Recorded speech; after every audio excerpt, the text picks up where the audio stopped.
the chairman wants to take a picture with us.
Okay, ladies and gentlemen, we want to thank you once again for coming. I know people have come all the way from Ogun State and different parts of Lagos and the southwestern Nigeria for this program. And we have information that a lot more people are still coming. And as you can see, people are still working in as the program is going on. This vision has been in the works for the past 5-6 years. Actually, the name Lux Mundi is Latin for light of the world. As a Christian, the Lord calls us in Matthew 5:16 to let our light shine before men, that they may see our good works and glorify our Father in heaven. And I've been trying to see how I can give back to society. Today being my birthday, I thought rather than just cutting a cake, I can do something that would help out people across the country, starting with Lagos State. And I chose Shomolu local government to start because the charitable acts that I do now started off in Shomolu when the Honorable for Shomolu 1 was still the local government chairman of this council. I came into Nigeria in 2014 for a program and I wanted to see my uncle. And I came to the council, the old building, and they mentioned my name, and they heard my name was Orekoya, which is the same last name as the chairman. And somebody said he wanted to see me. And when this gentleman said he wanted to see me, I was wondering what was going on. So when he said he wanted to see me, he called me to the side. He said, "Sir, there's a problem." I said, "What is the problem? What is the issue?" He said, "Sir, I'm in my final year in the Yama College of Technology, and I don't know how I'm going to finish in school." He said, "I just have to do my project before I finish." He said, "Without this project, I cannot go to school again." I said, "So you need help with your project?" He said, "Yes." I said, "Okay, come." So that people could hear the conversation with him. So when that So when that happened, I called him to the side and I said, what do you need for your project? And this gentleman said, please, sir, don't be angry with me. I said, why would I be angry? He said, I need 6,000 naira. And this guy needed 6,000 naira to complete the project that will give him a degree. And with that degree, he will be able to work. And I took him to the side. And I brought out 6,000 naira from my pocket and I gave it to him. You know 6K now, if someone gives you 6,000, you will look at it and say, what is this? This guy started rolling on the floor from left to right. He collected my number. His father called me. His mother called me. His grandfather called me. His grandfather called me. His uncles and aunties called me. And then I realized that just a little thing can transform a person's life. And that gentleman is doing very well today. Do you understand what I'm saying? So when I saw the impact of a little help, I said I will do whatever I can do in my own capacity to help out. And that is what we are all supposed to do. It's not until you have 5 million naira or 10 million naira in your account before you help. You can take one child in a local government school, in a public school, and say, I will sponsor you to the end of secondary school. There are so many different things that we can do in a way to help out. Nigerians are not lazy. Are you lazy? Are Nigerians lazy? I don't believe we are lazy. I believe that some of us are just lack. And if we are given the right opportunity, we'll be able to do the needful. If some of you get access to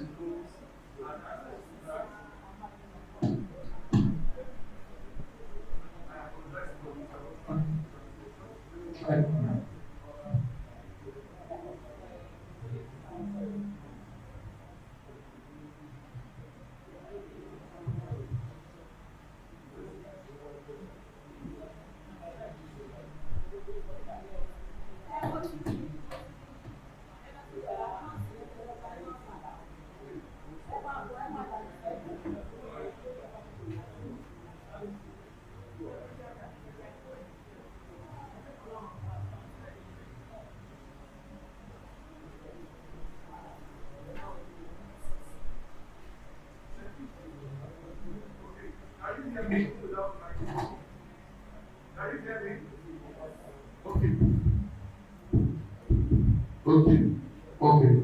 Thank you so much. Yeah. Thank you.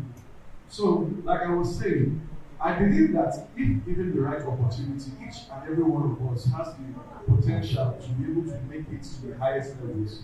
When you see people who were born to rich parents and they are achieving great things, they are doing so because they had the opportunity to go to good schools. Am I right? They've gotten a sort of exposure. But you also see people who started from the bottom and they've gotten to the top. Nigeria is at a point where we have to determine which way we want to go. We can join the public discussion and keep complaining, or we can take action. I believe that the key to our future is in our hands. And it is the decisions we take today that will determine the type of tomorrow that we live. You can decide to help yourself only. And they say that a rich man in the middle of poor people is what? Is a poor person. The time they want to rise up against such people, it is that one person's rich house. They will say, thief, go to that man's house. Do you understand what I'm saying?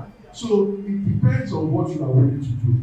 We are at a juncture from all 374 tribes in Nigeria, from Abayon to Zulu, where we must make up our minds whether we want to continue together, we want to help to continue to move forward, or if we just want to do our own thing and go away. I'm talking about people who have gone ahead of us, people who started in Nigeria. They were here with us. So what we are saying we want to do is not impossible, because sat before me are two gentlemen, two erudite scholars, two veterans who have gone before us. They have walked the walk, they have talked the talk, and they have achieved. And that is why they are here to speak to us. We have the Lagos State Employment Trust Fund, so that for those of us who have visions, that God has given visions, and we don't have the resources to be able to bring it to manifestation, they are saying, we will help you. We will give you grants and we will give you loans. We have the chairman of Standard Chartered Bank and the chairman of Phillips Consulting, Mr. Folusho Phillips here. And he's going to be speaking to us, and after he speaks to us, we're going to have a question and answer session so that we can ask you, sir, how did you start? When you went into business 36 years ago, how did you begin? What were the challenges you faced? When people patronize you, when people did not patronize you, how did you cope? And what did you do differently? Now, things are not the way they were 36 years ago. How are we going to change the status quo? Things are a bit harder now. What can we do differently? So we're going to hear from him. So ladies and gentlemen, with a resounding round of applause, let us welcome the chairman of Phillips Consulting and the chairman of Standard Chartered Bank, Mr. Folusho Phillips. You're most welcome, sir. Thank you very much. Good morning, ladies and gentlemen. I see our very young people sitting over there. And they say age is in the mind. I want to start by asking us to sing happy birthday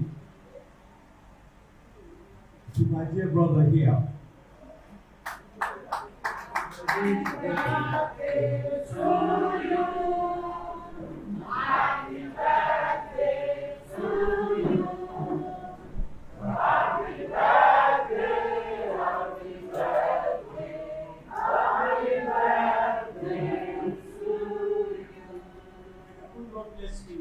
May God bless you. May God bless you. May God bless us. We pray.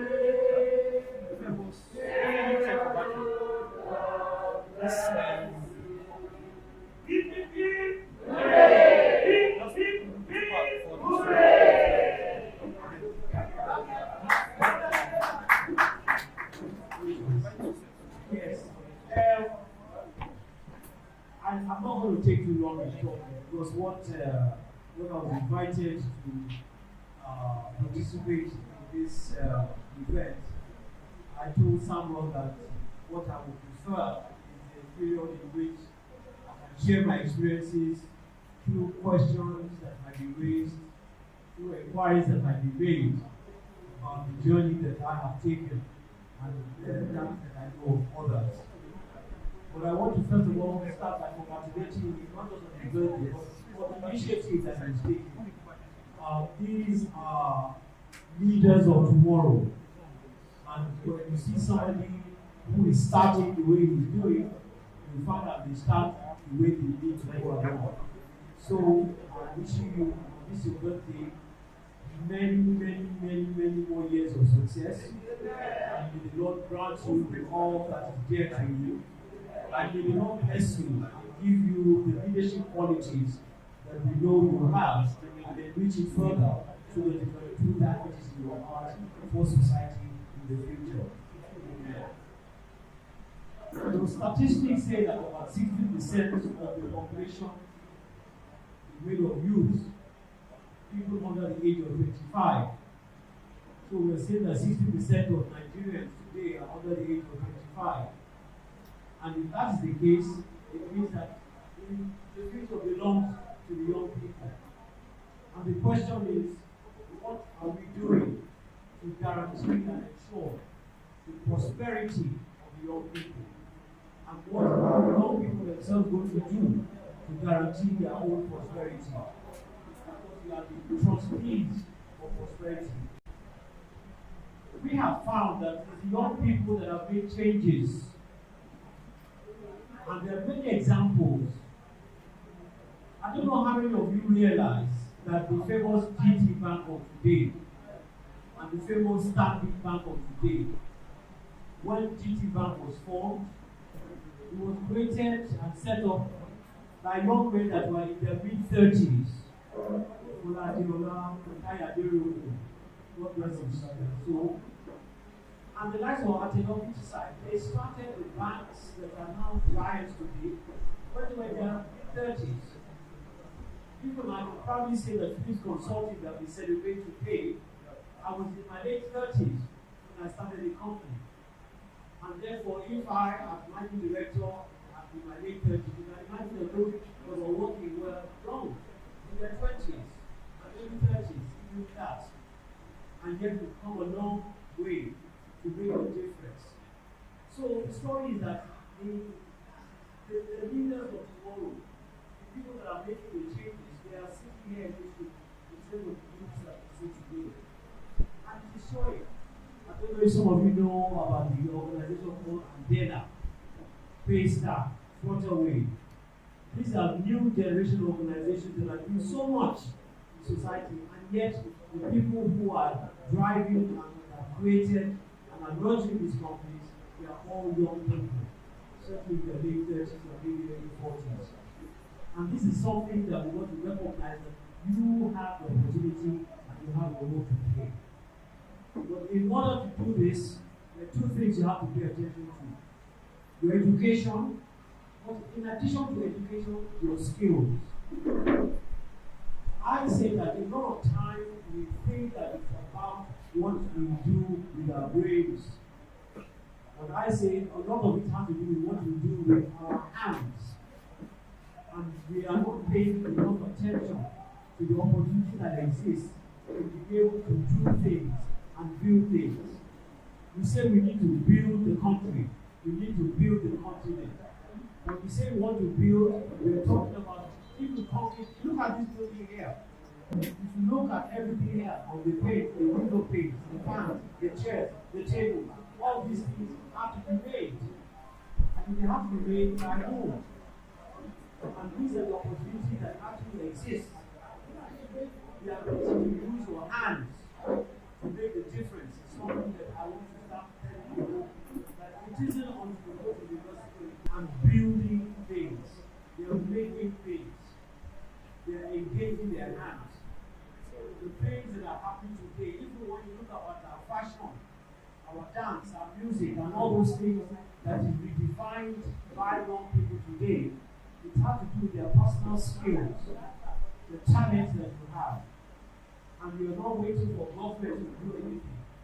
Because all the organizations that are successful today are those that didn't wait for government. They didn't wait for any permission. If David Glover get a license to sing, he didn't. You know, and there are many more examples of people that are doing this. You don't have to wait for government. You take your skill, you take your capability, you take your competence, and you run with it. And you have to be consistent and focused, and not in any way be discouraged. So that's the first thing I'm going to talk about briefly. It's not just about education, it's about these talents that you have. And you find that even in your education is only valuable when you wrap your talent around the education. If you're a doctor and you go to let your character and your person define the kind of doctor you are, you cannot be as successful as somebody who allows himself or herself to add value to that which is the basic thing that you're studying. So your skill, your competence, your character, your behavior, your determination, these are things that actually make a difference. And that is why my attitude is don't wait for government. Go and do those things that allow you to express yourself. That's the first thing that you've got to pay attention to. The second thing that is very important is what I call civic engagement. Okay? You have to pay attention to the governance that's taking place. You have to pay attention to what role can I play in governing, even in your local government area, even anywhere that you are. How can I participate?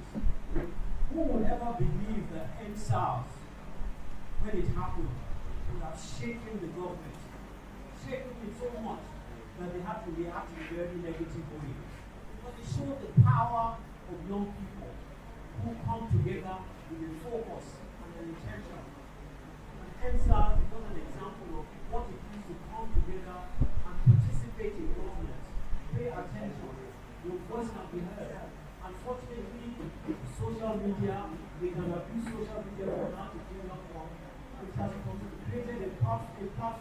for you to express yourself.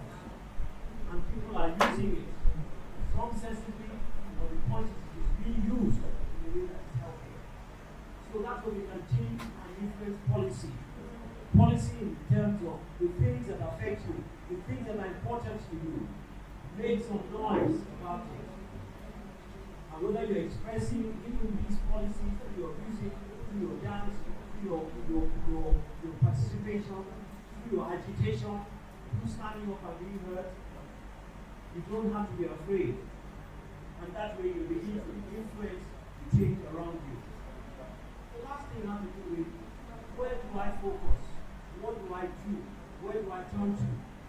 Because people are often ask me that, okay, you say we should all go out and be entrepreneurs because there's no work.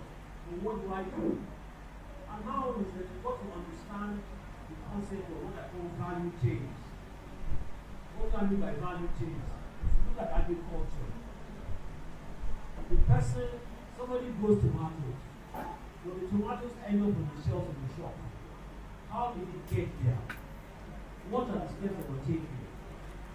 Am I going to see and become a transporter of tomatoes? You can laugh, but I know there's a time, and I'm sure it's still bad now.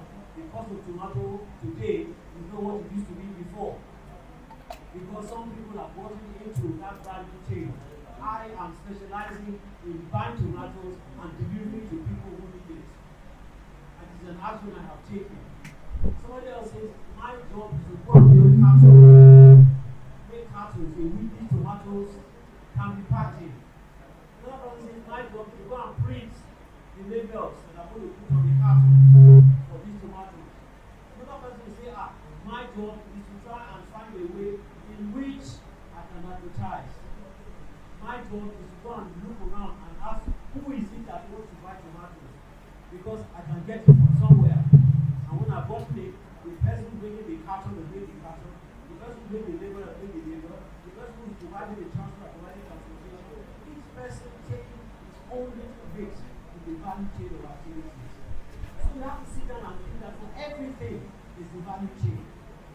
And you have to break it down that within that value chain, where can I participate in the different steps that are involved? And that is how you create opportunities for yourself. And you have to look and think about these things before you create those chances. I'm aware that there's a law that works against us. I'm aware that there's a lot that works against us. I'm also aware that that the system works against us. People, before they do things, they have to be paid. There's a lot of corruption in the system. And these are things that work against and don't provide us with opportunities that we need. Second is you have to be focused. You have to what it is that I want to do. You have to do.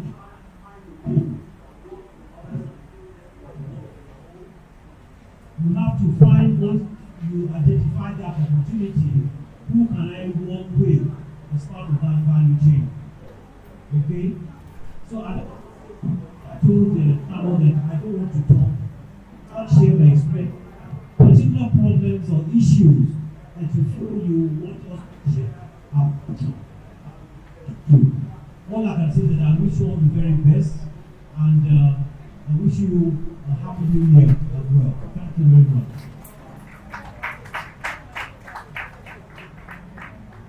Let's round of applause to Mr. Felix once again. You see, there is wisdom in the mouth of elders. Do you agree with me or not? There is wisdom in the what? In the mouth of elders. Just stand there. He has given us business ideas. If you are a smart person, you would have been writing the way I wrote. Then, label for tomato, transportation of tomato, preservation of tomato, processing of tomato, planting and harvesting of tomato, and advertising of tomato. When somebody sees a problem A wise person sees what? A solution. For those who have just joined us, and you may not know who will speak, this is Mr. Felicia Phillips. He's the chairman of Phillips Consulting and the chairman of Standard Chartered Bank. Let's give him a round of applause once again. Seated next to him is another father of mine, because they are both my fathers. He's also my mentor. He's the chairman of Equitable Health for Access Initiative, EHI, with presence across Nigeria, and a board member of the Institute of Human Biology, Nigeria. Mr. Raphael is here. Let's give him a round of applause. He's going to be making some preliminary remarks as after that of yeah.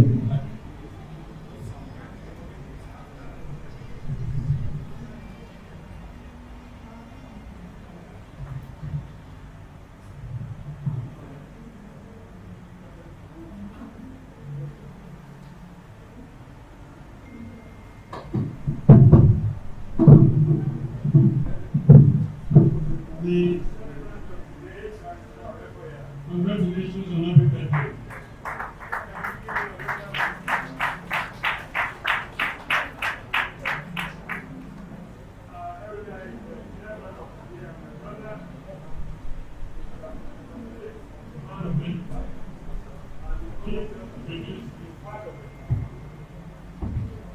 I will start from the very, very beginning. Some commonality. And that commonality will begin with the neighborhood here. Started here at Gobi College many years ago. And the Gobi College is there. He's an old boy.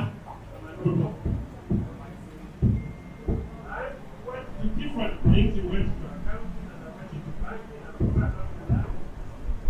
later to get here we are today.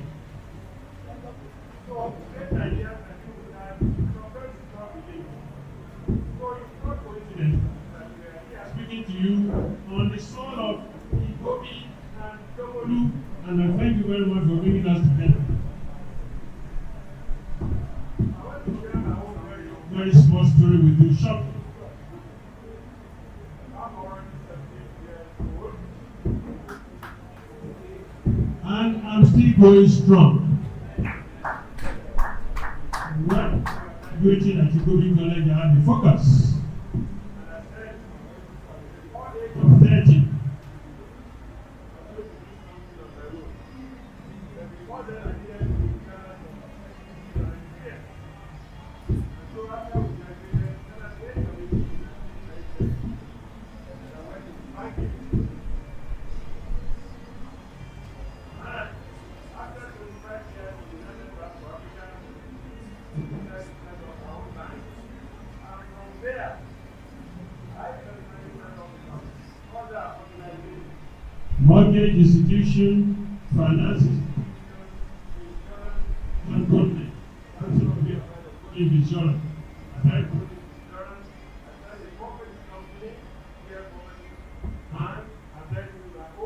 Consultant. It's something that should ring in your own mind as well, that they say, I didn't have to wait before starting all the things. So the process of starting them and running them, some of them is not well. But that That's right. How do we realize that the number is very good of the store? And the number is good. and Some went on dry land, on the rock, and I think there was one more. if that one went on very good stop, and that one goes up. That is right. If you have tried something before and It did not work out, you have failed. But that failure should teach you that there are in fact opportunities in challenges. Not everything you touch is going to go. Some are lucky. You can strike the one first. Some may not strike gold on To the very second, third or fourth or fifth. have to learn some lessons. Some people give up easily. Yeah.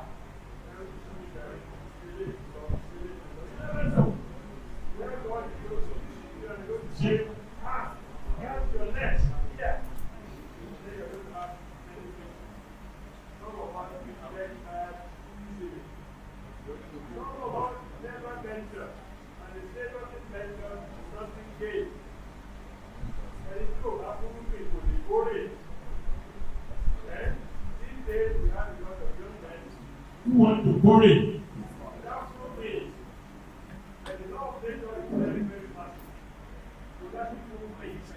Good.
Unfortunately, the use of these days want to cut corners.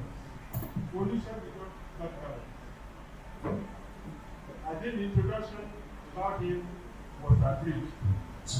Apart from being consultancy, he was one of the youngest that was grabbed when he became a chartered accountant by SCOA as one of the branded labs. And we were very proud of him as an alumnus of the Kobe College. And if you know the motto of SCOA, it says, tomorrow starts today. Some of you are going to be managing directors. Some of you are going to be directors. Some of you are going to be entrepreneurs.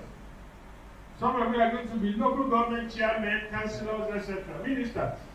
But you must make a concerted effort to invest in yourself, intellectually, physically, spiritually. Nothing comes too easy. If it comes too easy, be very, very careful. Because if it comes too easy, you may go flabby. You may think, oh, that is not good. So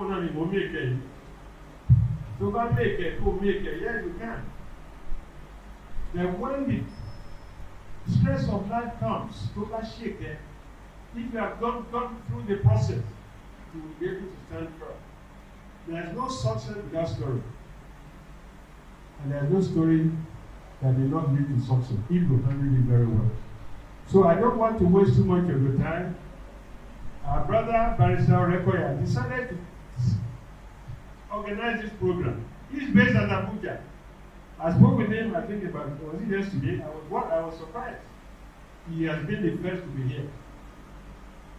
And some of us are to reorganize. Some of us are just provisional. It's not because of him, it's not because of pollution. Pollution today, like I was saying, sits on the board of more than 10 companies. So when they say the chairman of the Standard Chartered stands to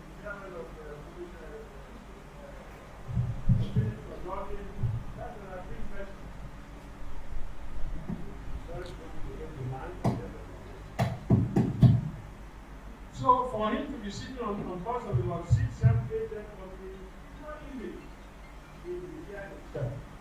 So what are you doing? The question to ask yourself is, what am I doing to prepare myself?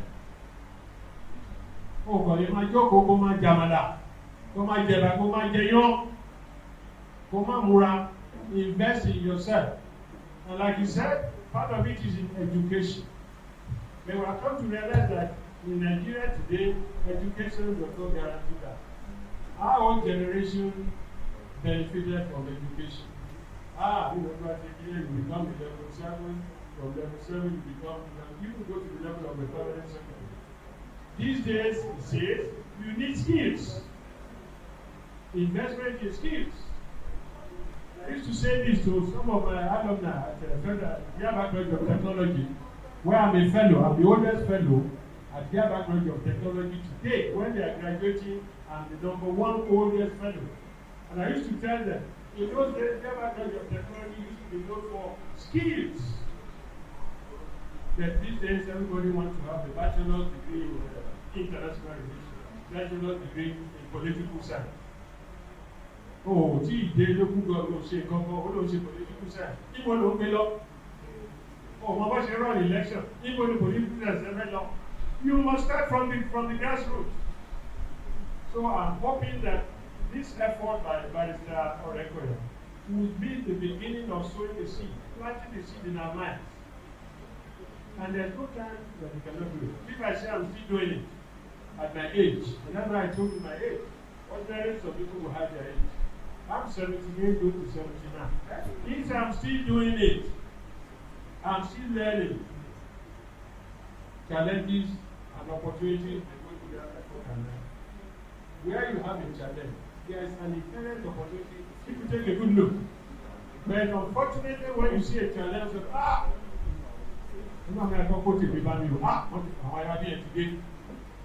you are beginning to imagine imaginary enemies. Àwọn ọ̀tá ẹ̀ ti dé owó tí gbógun dé o. Ohun yẹn ó lè jẹ́ kó ló máa díje síbi tó ti máa yọrí. But unfortunately, we don't want to struggle. I don't want to take too much of the time. I do hope I make very short comments to support my good brother, proud alumnus, and to support the person that decided to come up with this thing on his birthday. Before you know, combine the meat from one bala, he didn't do that. Have you brought in any cake here? He has not brought in any cake here. He has decided to sow the seed in you and in us. Because I'm learning. But what Felicia said, I've learned a lot of. If I'm learning at my age, and you cannot learn at your age, there's something must be wrong. Have a wonderful day.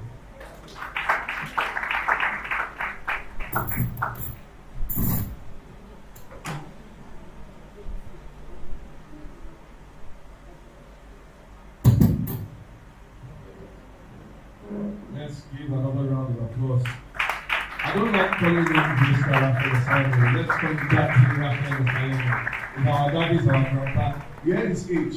If you multiply my age by 3, I don't know if I will reach yes. So it's our dad. He has walked the walk. He has talked the talk. So when they are saying that it is going to be well with you, they are not saying what they think will happen. They are telling you what they know will happen. Because they have gone on that road before each and every one of us. I'd like to appreciate all of you who have come from far and wide. I know some people have just come in from Ogun State. Some people have come from Ikorodu. Some people have come from the island. Please just give yourselves a round of applause. But as our daddy said, for those who came late, we should give you a little knock on the head. Because if we can have chairmen of banks and chairmen of organizations here on time, how much more we that want to benefit from them. A lot of people have flown in from Abuja and different places in facilitation of this program today. We have men of the press from NTA, Disney newspapers, Shomoni newspapers, and the rest, and they've been here. So if they are here, we that they are doing something for, which we should be proactive. You know, they say time and chance wait for no one. Now, Mr. Phillips has spoken and Mr. Sayeme has spoken. And one thing I picked from what Mr. Sayeme said is that sometimes the struggle is good. The late Taisho said, may your road be rough. It's not the cause. If you have a rough road, you understand how to drive. You know how to catch the steering when you see pothole. You know how to dodge this and dodge that. So by the time you are running away from somebody chasing you, you will be able to overcome the obstacles. But if you have been used to a smooth road, when you see pothole, you don't know whether you should dodge it, if you should enter it, if you should bust your tire. I don't know if you understand the analogy. So sometimes, what is going on in Nigeria, it may look like a very bad thing, the state of the economy, but it may work out for good for you. In the midst of this problem, you can identify opportunities. Uber is the biggest taxi company, and they don't have taxi. Airbnb is the biggest hotel company, and they don't have hotel. You know Airbnb? See people doing short lets. Some people don't have one property, they don't own a property. They would rent a property for 10 years, paint it, make it nice, and start using it as short lets, making more money than the landlord. They've rented that property for 3 million naira. They are doing short lets, and in that short lets, every month they are making 3 million naira. So at the end of the year, they are making 36 million from the property they rented for 3 million. And then they do a lease. So you know what lease is? Lease is when you rent for a long term. So they will lease it for 5 years. They will pay 15 million. Now, when you are making 36 million a year, what is 36 million times 5? 186 million. So from 15 million, they made 186 million. The issue is not the problem. The issue is being inventive enough to find solution. And as you've heard, our daddy here is on the board of 10 companies or more, wherein he's giving advice, he's giving his own opinion, and that his opinion is turning into money. I don't know what they call it in Yoruba. Is it Sorodowo? How would you call it when you talk and your talk turns to money? These are the people here that are their own talk turns into money. So now, this our daddy has taken time from his busy schedule, both of them, and he wants to answer questions. You can see they both have white hair. They've gone far and wide, and they want to answer. Some of you want to know what is the secret to your wealth. Is it your education? Is it juju? Is it God? What is the secret? And each and every one of you are going to have the opportunity to ask them questions. So I think I will quick start. Since it's my birthday, let me ask the first question. Abi, am I right? Actually, since you didn't bring birthday present for me, let me start off by asking. We've not seen a man like Megiri, okay? All right. So, my first question to Mr. Phillips will be this, and it's not just a short question; it's a long question. I want to ask, sir, how did you do it? What motivated you in the beginning, and what are the first steps you took? How did you start a business? Because now, LSETF is here, and we want to collect money from them. But we know that about 80% of new businesses fail when they start. So how did you do it, and you did not fail, sir? That's my first question. Thank you, sir. Permit me to sit down to answer this. See, we have a discussion. I get asked this question every time. I can almost predict that's the question that is going to ask. But again, it's the just start from the beginning. I think it's fair to say that one had a great opportunity by starting off right. My other brother here, Saraf Simon, talked about having gone to Moody College, which was our secondary school, and that created a very solid foundation for me, not just in terms of academics, but certainly in terms of character and behavior, religion, faith, which again you pick up from your parents, your upbringing. You're brought up right, you live right, you go through an educational system that sustains things about your behavior, your character, and you go on and on. I was opportune And going back many, many years ago, I was opportune to have my university education abroad. But I'll tell you something, when we were going to university and I went abroad, it wasn't a big deal. Because, and I say this with all sense of responsibility, the very smart people stayed behind. They were the ones that got admission into Ife, University of Lagos, University of Ibadan, University of Osuka. And these universities were taking the best, the creme de la creme of our students coming out of secondary school. Granted, I did get admission into 2 universities and study and have my university education abroad. But I tell you that all the people that were beating me in class, they stayed behind. They stayed behind. And they today are extremely successful, and they also show that the quality of education going back 10 years ago is phenomenal. And a lot of them have reason to, even this more to show you the foundation and the basis from which one sprung up. The rest we can talk about it and say it was all about luck, opportunity, etc. Again, I will confess to you, I was not the brightest of students in class. And if you were to see some of my reports, you will say that, Mr. Phillips, how come you are where you are today when you look at the kind of things that was happening? My father would look at my report sometimes and he would shake his head. Because my 2 elder brothers were very, very smart. In fact, I think in my family I'm the dullest of them all. Because my other 2 sisters, my younger sister, my older sister, they were all very, very smart. My brother, he also went to Gobi College. And they were always announcing him among the first 3 in class.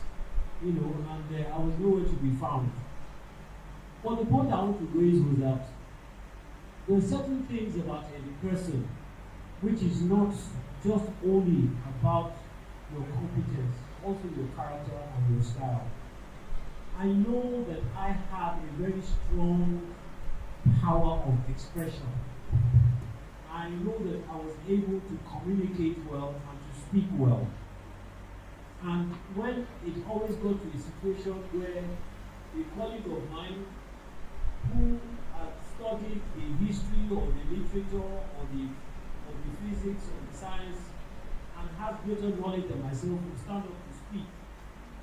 By the time I would say the same thing he has said, but in my very nice, polished way, they would say, Phillips, you are the one that is smarter. But the point I'm trying to raise is that it is your character and your person that really makes a lot of difference.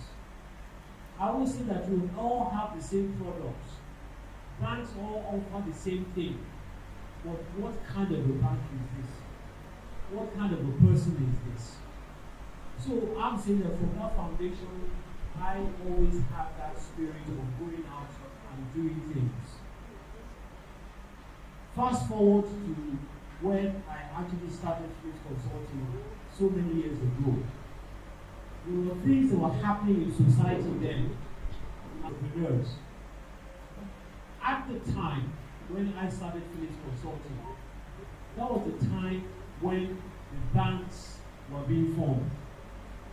That was the time when GT Bank was being formed. The time Access Bank didn't exist then, Zenith Bank was being formed. IBTC was being formed. And so many other banks, some of which have packed up, but they were being set up. So what did I do? I said, well, if these banks are being set up, they're going to need ecosystem around them. They're going to need consultants. They're going to need trainers. They're going to need people that can guide. So I said, let me jump on this bandwagon and be a service to these banks. You know, I told you earlier on, some of you are not here when I talk about understanding value chains. For the person who grows the tomato, by the time it ends up on the shelf, there's so many activities that take place between those 2 things. And where can you find an opportunity? I found an opportunity there because my generation, all people that were my generation in their 30s, mid-30s, late 30s, was starting off by setting up a bank. I said, if they set up a bank, and I set up a consulting company, we'll be doing the training for you. And they needed it. We need people that are going to train the cashiers, people that are going to train because banking changed. Some of you will not understand what banking used to be like from 30-something years ago. When they say you go to a bank, you have to get charging number, go and queue, go and do this. Terrible. And when GT Bank came, Central Bank came, so many other banks, they totally defined it. And we participated in that process. Okay? So that's what motivated me. And you find that after the banking, then came the technology. A whole generation of young people got into the telecoms business.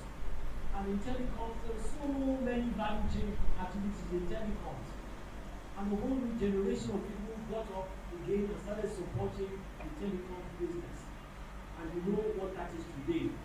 All the aspects of it, from the digital side, from the programming side, from the supply side, from the technical side, all those things, opportunities came up.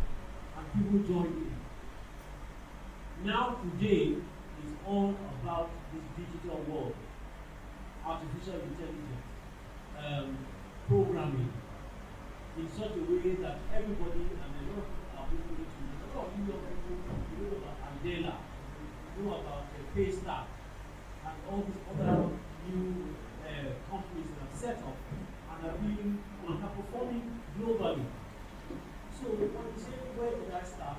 I just stepped into what was happening around me. What is happening around you today? What is trending today? Where are the opportunities today that you should plug into and you have not done so?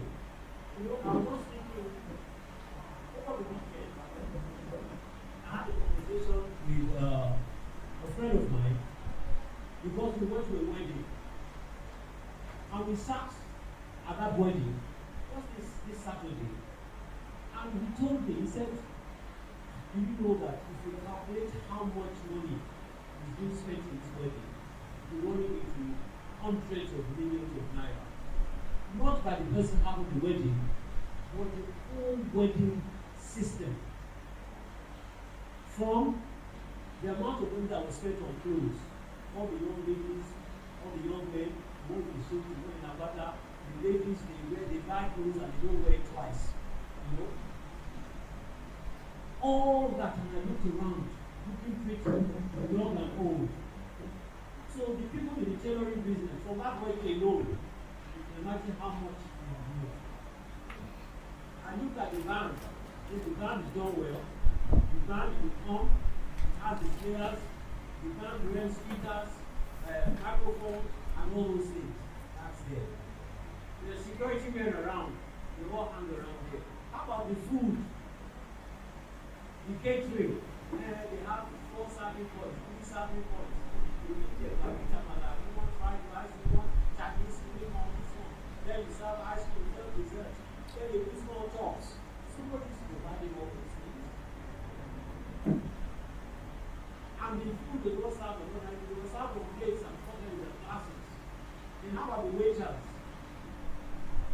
The people that are waiting. They are not saying you don't be a waiter, but have you got young people that you can get? Because I know somebody, young ladies and gentlemen who serve as waiters because the money they get is what they're using to feed themselves and send themselves to school. It's not a bad job. It's an opportunity that we created by somebody who said, I want to go into providing waiters. I want to understand that somebody in this waiting business said, one is not to serve tables, half is to clear. Because they say when you sit on table, there's all the rest of the table. So we specialize in clearing. We will come, clear the glasses, clear the plates, keep the table tight. So even in waiting, the always not serving food, is clearing. And you find him at the back, the new cleaner. Somebody has seen an opportunity, and you can laugh at it, there's a good pay. Okay? Then how about the people that do the decoration? All the carpentry work and the flowers and the things and the things they set up just also, but after they finish, they pack it away and go. How about even the MC, master of ceremony,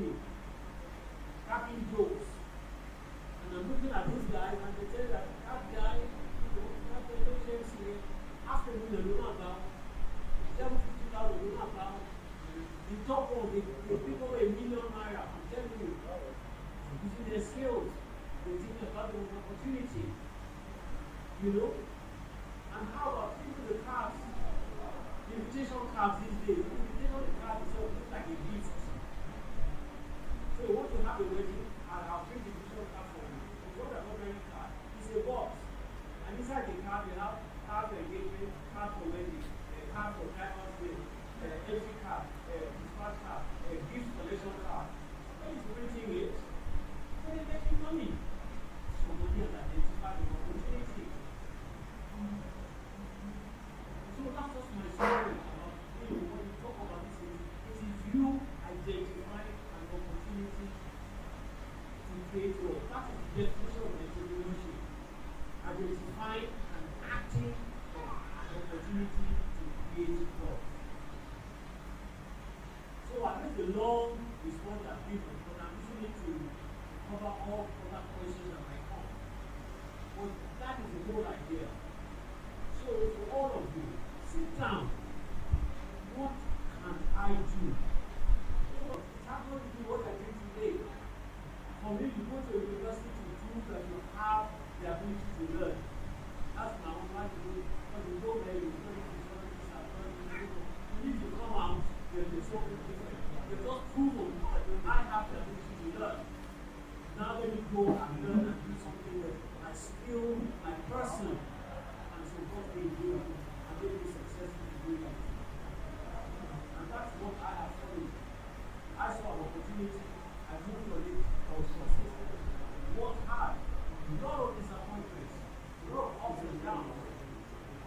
And then by the time you're doing your trial, you realize that at the end of the month, it isn't about you. It's about your staff and that pay salaries. And the challenge goes on and on. And the price is go. So I'll stop there.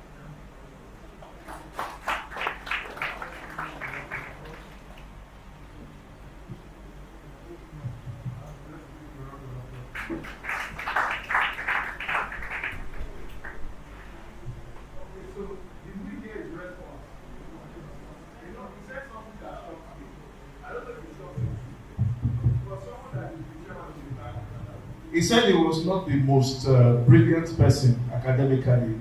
Do you believe that? Who said why not? So it shows that there is hope for us, right? If you believe there is hope, say there is hope.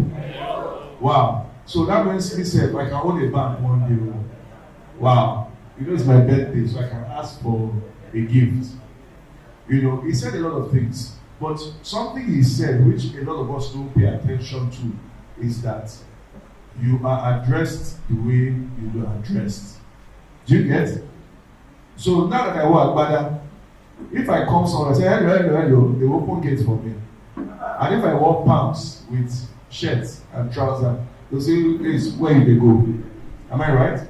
He said, some people will say something, and they will say, okay, that's good. And then he will say it with his English, hello, hi. And they say, this is the smartest.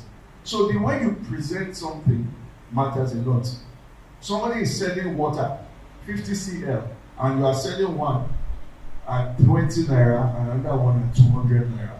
What is the difference? The packaging. One is pure water, one is table water. It's the same quantity of water in the different parts, but your presentation. And if there's something I want you to learn from my daddies that are here, is that you need to pay attention to your presentation. Do you understand? We could have said, let's do this program under canopy. But when you are busy finding yourself, you will not hear what our daddy is saying. So for you to increase value, your presentation must matter. The other thing that he mentioned, which I picked up, was determination. From when he was young, he had focus, he had determination. He wanted to achieve. So where he is today is not something, an idea that this is where he wanted to go. The third thing that he mentioned, which I wrote down, was placement. He was strategic about where he was. Are you in the beer parlor or in the football center, or are you here now? And if you are here now, are you listening or are you writing? There's a big difference. When you are listening, you say, oh, that's nice, and you forget it. He says something, LSCTF says something, And then you get to money, like, what are the name of those people that came again? I wanted to apply for a loan, but I cannot remember because you did not write it down. You have to be strategic. Most of you have pens and biros, but you are not writing. Some are writing. Now, you have to be strategic. He said the moment he saw banks being formed, he began to go out and began to network. He began to ask, can I do this for you? Can I do that for you? I did my wedding to my beautiful wife over here recently. Please give my wife a round of applause. And just as he said, the cost of the wedding is not what you spend. It is what other people spend.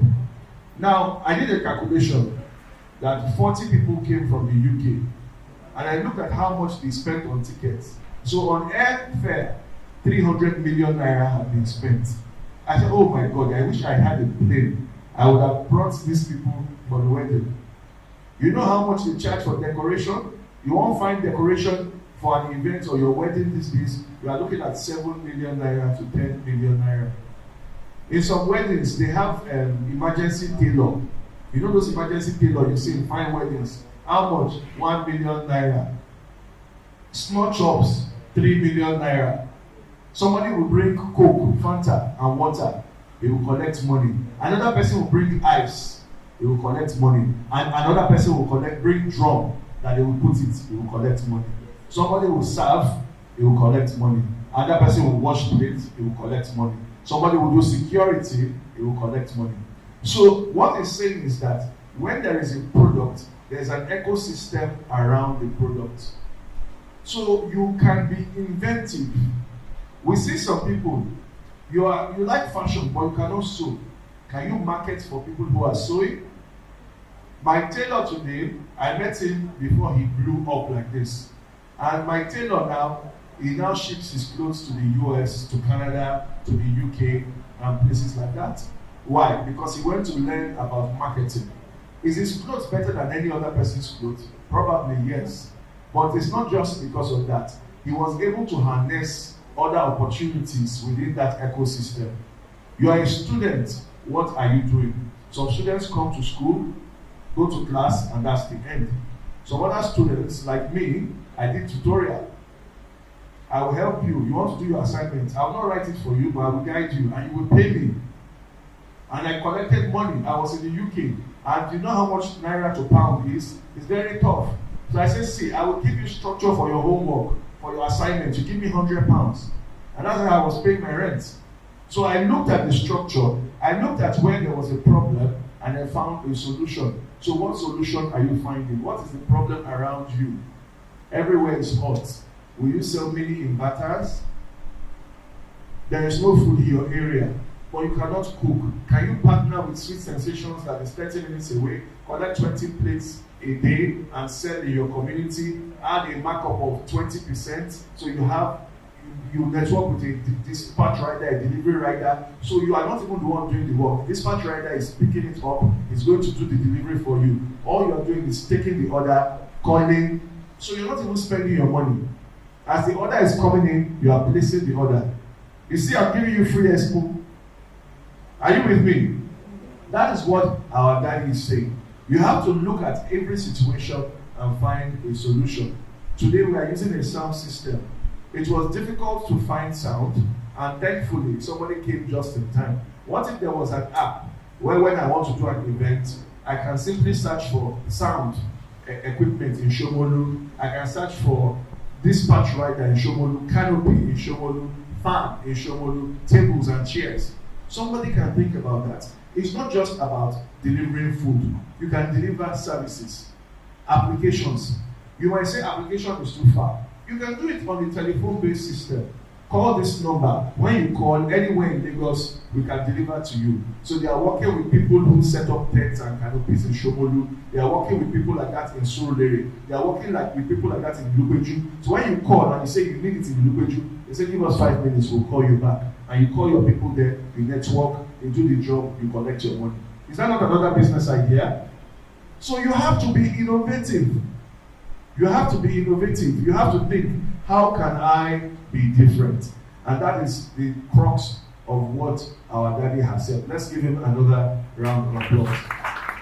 Is there anybody that has a question for him? Okay, okay. You are number 1, number 2, number 3. Not your number 4. Somebody raise their hand here. Number 5. So please come forward and ask the question. Number 1, please come forward. Make your question very brief, and then we can answer the question. Very brief, please. Good day, everyone. Thank you very much, sir. I'm not privileged to be here when you were talking, but at least I'm able to bring some question due to my current challenges now. My number 1 question is this: how do we young beginners in business learn how to manage funds in order not to squander it? Because I've tried many ways, attend programs like this, and also learn on YouTube, but I found that it's not working out. Probably because we are young or this, I don't know. That's my number 1 question, sir. My second question: how can I bounce back after losing most of my funds and also filled with debt? Personal question: I can actually start again, not fully from scratch because of my expertise, but how do I handle my feeding and personal expenses to keep going? This question is actually personally to me because I'm actually a businessman. I'm into blogging. I make money from blogging since 2020. So I've been into blogging. So I'm making money from blogging, but I found it I do have these challenges of losing funds sometimes because I run advert on Facebook and to my artist account. So there are some times when I run advert and people might just remove the money because of invalid traffic or this thing. So sometimes just make it down, and so it even gets sometimes that I lose everything. I don't have enough funds, and because I'm having personal challenges of how to save money for a very long time. So it's actually killing the funds in my hand. So I'm not able to recover myself back. But getting back is not a problem. But the major problem is that if I say let me just push on back with my expertise, with my knowledge, I can actually do that. But what about other expenses like my feeding, my other response? How do I handle that without a support?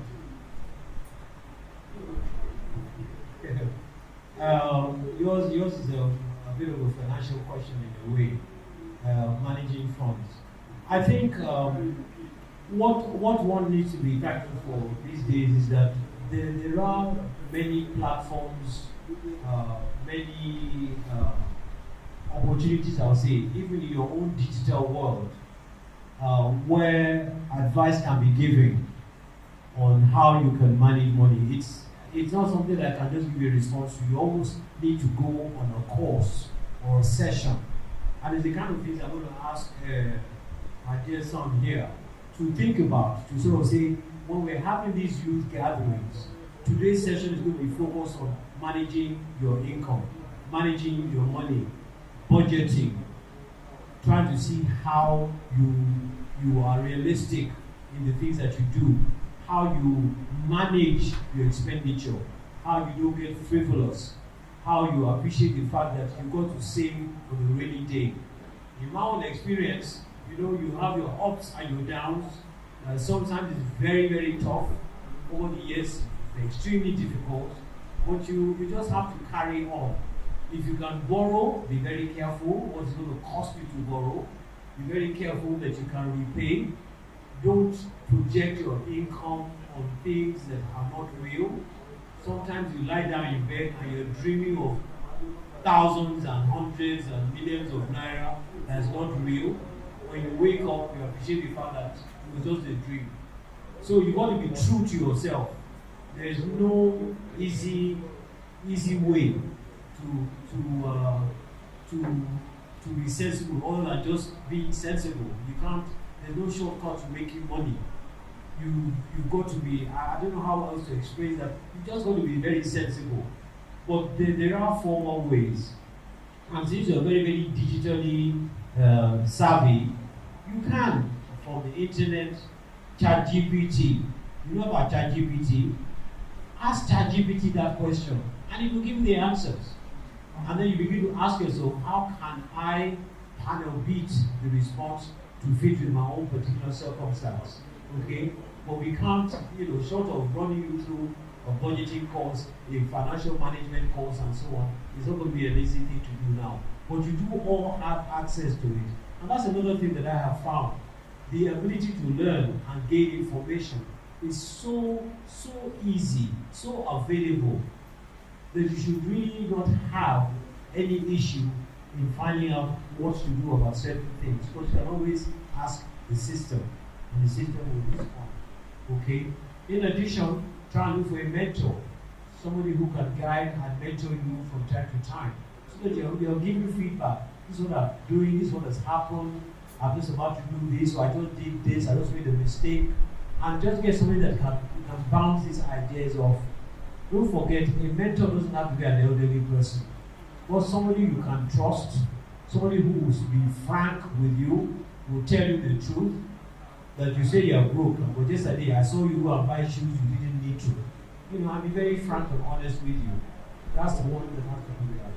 In terms of bouncing back, that's where you separate the men from the boys. Don't let anything get you down. If you allow it to get you down, you will stay down. But if things are getting at you, you've got to face the reality and say, what's going on?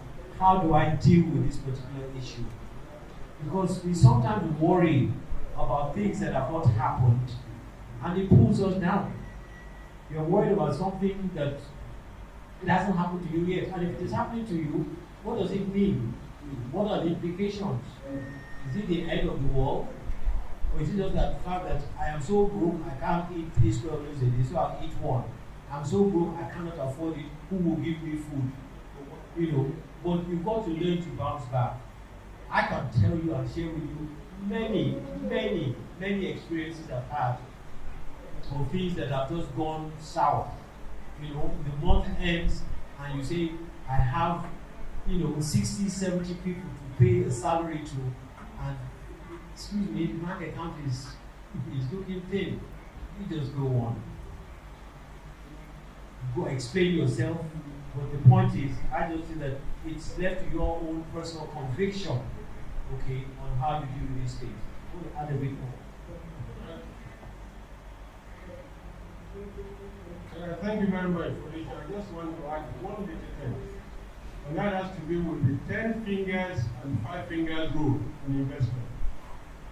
Unfortunately, most young men today make so much money that they never save for tomorrow.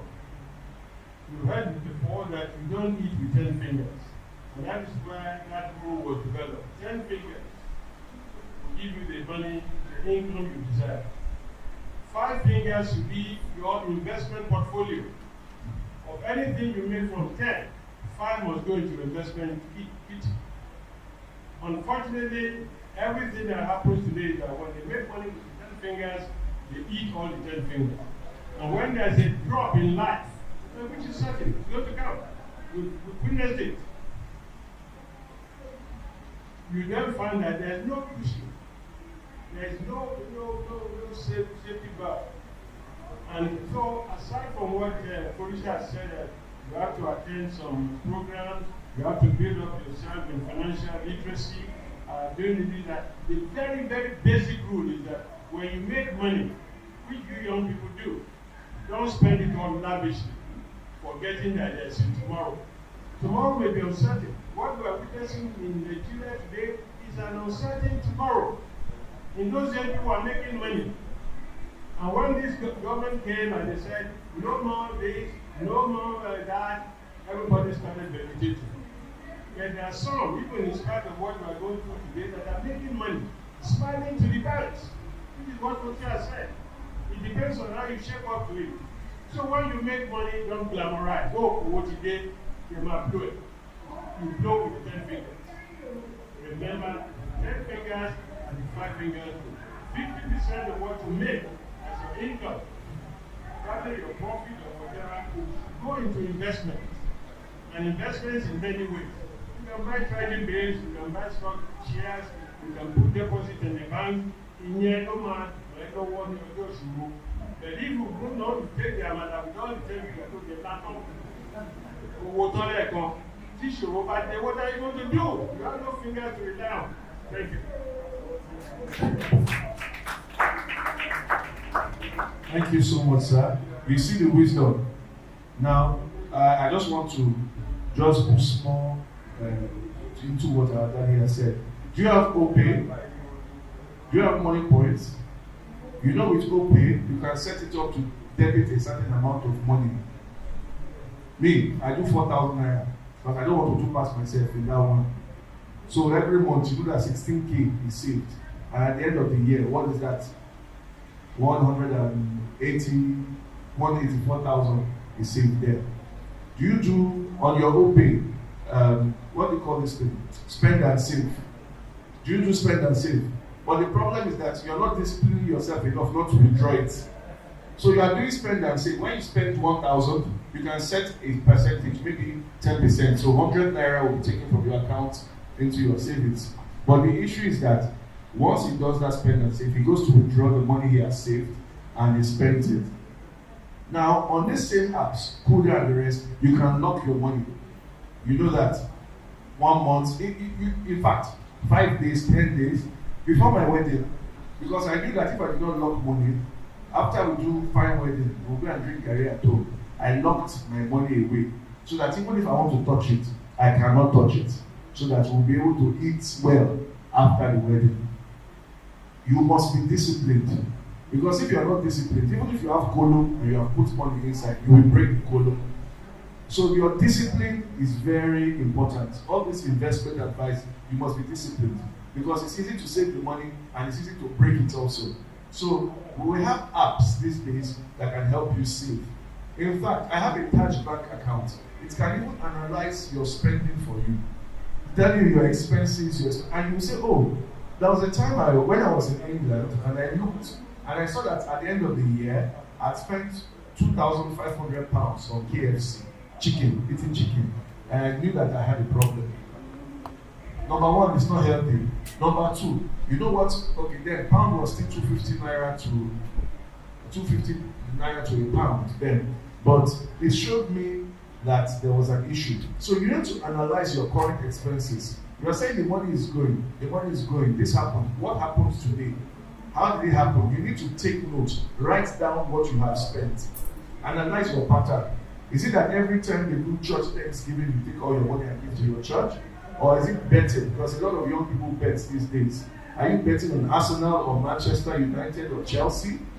Is betting taking away your money? Or is it your girlfriend that is taking away your money? So you need to be disciplined and you need to budget. Is it 10 fingers and what? 5 fingers. May have taken that advice. Let's give them a round of applause. Okay. Number 2, please. Please come forward. Thank you. My name is Benny.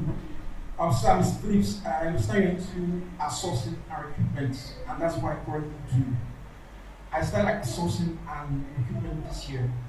Well, the trend I have is I would need you to give me an advice. You know, since I started this year, what will you advise me to do to keep being competitive in the industry? I know the industry is very competitive. And also, how do I source for clients? When I started this year, I found that in my community where I stay, there are many youths who are unemployed. So I said, okay, let me start getting them jobs. So I reached out to companies, I was able to get some of the jobs. And that's why I picked up interest in. I got a call from Money, microfinance bank. And I was asked to recruit direct sales agents for them. So when they invited me over to their company, when I got there, they were surprised I was still kind of small. And they were finished outsourcing workforce, job man there. So the lady was like, you are still you or something. That she saw my profile like kind of a big company, asked for my address, my structure, my board. I was not able to write all that. So she asked for documentations, and I couldn't even pick out any documents. So I was asked, what are those documents I will need as a recruitment agency? And also, I got another call from Septas Petroleum. When I got there, the same thing they asked me was, how do I run background checks for their employees? I was not able to answer that question.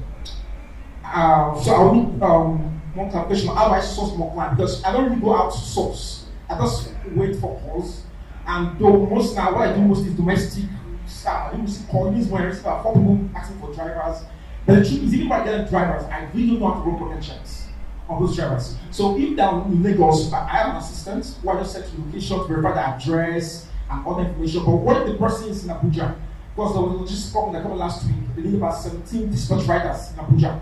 And I couldn't do the job because I was like, how do I run background checks on 17 dispatch riders to be able to verify that genuine people to work for the company? So I need ideas. And how do I retain them too? Because even if I get the clients, how do I retain them? How do I run background checks? And what applications do I need to? A lot of questions there. I want to give you one answer. Partnership. Partnership. You've got to put yourself in the value chain again. You turned up to see the lady wherever, and she said, is this you? Because the perception you gave through your digital marketing was that you're a rather large organization. There's nothing wrong with that at all. But unfortunately, her perception meeting the reality with you sort of changed her mind. But if you don't have capacity, you can offer opportunity for those who have the capacity. If you went, yes, we have an outsourcing company. I don't know what the hell they do, to be honest. I'm not involved.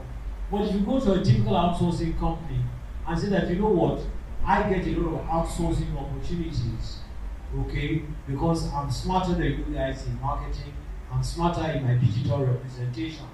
Therefore, I can provide a service for you. And you strike a deal that for every transaction that I bring, that you're earning so much from, I want you to get a percentage of it. Okay, because I don't have the capacity. They wanted 17 dispatch riders in Abuja. And because you are like a free agent, you can go to any outsourcing company, especially one that has operations in Abuja. If I have identified an opportunity for 17 dispatch riders, please can you help to fulfill that order? But the 10 naira you're getting every month, please, I want you out of it. And you continue to do that until you get to a stage where you can handle it yourself. Okay? So I'm glad to hear that the perception you've given has attracted a lot of interest in your organization, no matter how small you are, which is always the starting point. With the ability to respond to it, means you've got to create a capacity to do partnership. That you can answer a lot of these questions. Okay? So partnership is the key. Thank you so much, sir. That's a wonderful. I like it. He's very focused. He already knew what he wanted and went straight for it. So, number 3, please. Who was number 3? Please step forward. Please introduce yourself and then ask your question. Thank you. Good afternoon, sir. My name is Oladipo Ahmed. From Oladipo Ahmed. I'm a computer science student in 2 of students. I'm also computer science. The first question, is being based on business. So, in a business, the best thing to improve a business is about patronage. If there's no patronage in a business, the business will blow. And then in your own time, maybe your own time, there's no much what they want. Like me now, my own I'm so TV, maybe a channel on WhatsApp, they have a lot of contacts. So if someone have the business now, so they can bring the business to me and I can make them to advertise the business. So that is really what that business is for. So WhatsApp TV. So I've been wanting it for a long time because sport, I love sport also. So I want to bring that sport into the WhatsApp TV. But I've been trying to bring in that WhatsApp TV, but it's not working. I've tried a lot of WhatsApp TV also to help me to promote my link, but a lot of it is not relating. So the first question is I want an advice on what to do. like in your own generation now, you know how you do you say when you want to build your own company, you go to the bank, you give me what I money. And secondly, I'm sorry, I have like secondly, like what advice can you give a young generation, like a young man that has made a lot of bad decisions? Yes, that has made a lot of bad decisions. Like my dad always says that in his own generation, it's like he's a dad teacher. So in his generation, like a month before he graduated, like he has been offered a job. But that doesn't apply in our generation now. So, like, what advice can you give someone that is actually me that I'm studying computer science? That is not my first aspect because I've made a bad decision that I've made it as a step back.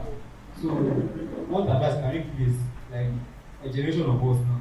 And then the last question, I'm sorry, is like I've diverted. The last person has diverted from business. So, like yesterday, a friend of mine, we are talking about something, and like it's on WhatsApp chat. She posted, and she said, like, it's a story about a wolf. Wolf. So he said, a wolf is not evil. Like about killing sheep. Like they cannot say it's evil by killing sheep, but that can be true in animal kingdom. But to bring that story into the real life is not true. Because in our generation now, you cannot say because I'm collecting people's money in an illegal way, then I'm using it to survive is the best thing. And that cannot bring a source of happiness. Do you understand my next question?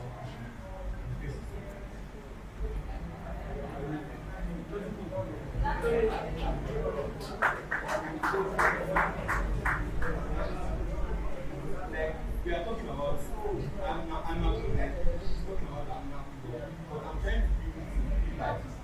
So she's talking about wolf. If the wolf is kill a sheep, then that wolf like it can feed on it, and then it can bring some of happiness to the sheep. That the wolf, but the sheep has been like side effect to it because it has been killed, and then that bring to the sheep. But if you bring that into real life, you know, like all those are our politicians now. Then they are talking about, you know, I don't know much about politics, but what we hear is that they are taking most of our money. You know, they are making life easier for us. So if you bring that into real life, like is this making sense or what? Like try to and last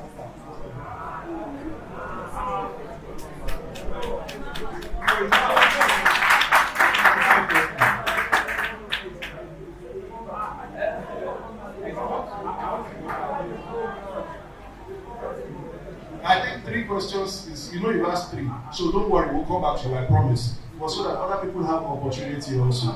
Don't worry, we promise. Oh, today is your birthday also. Let's wish you a happy birthday. Happy birthday. Happy birthday. But don't worry, we'll come back to you. Thank you.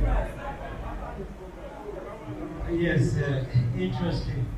The thing on the WhatsApp TV, you know, you guys have to appreciate the fact that you're not looking at my gray hair. What do I know about WhatsApp TV now? So I think, Samuel, next time when you bring people, please bring people that are of the generation that understand what it is. I don't have any answer on that WhatsApp TV because we are the ones that are supposed to be teaching us, not me. We talk about bad decisions and the fact that your father, when he left, at that university, he had a job.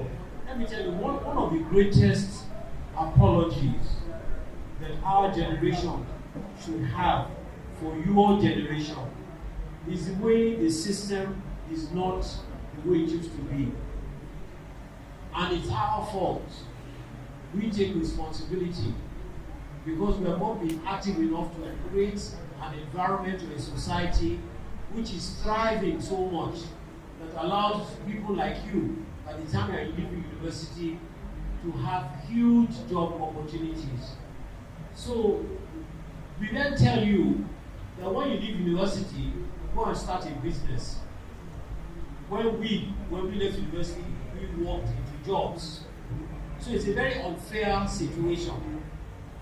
And a lot of you are now you're being forced to be entrepreneurial, little experience, you don't have a choice, and you're being thrown at the deep end.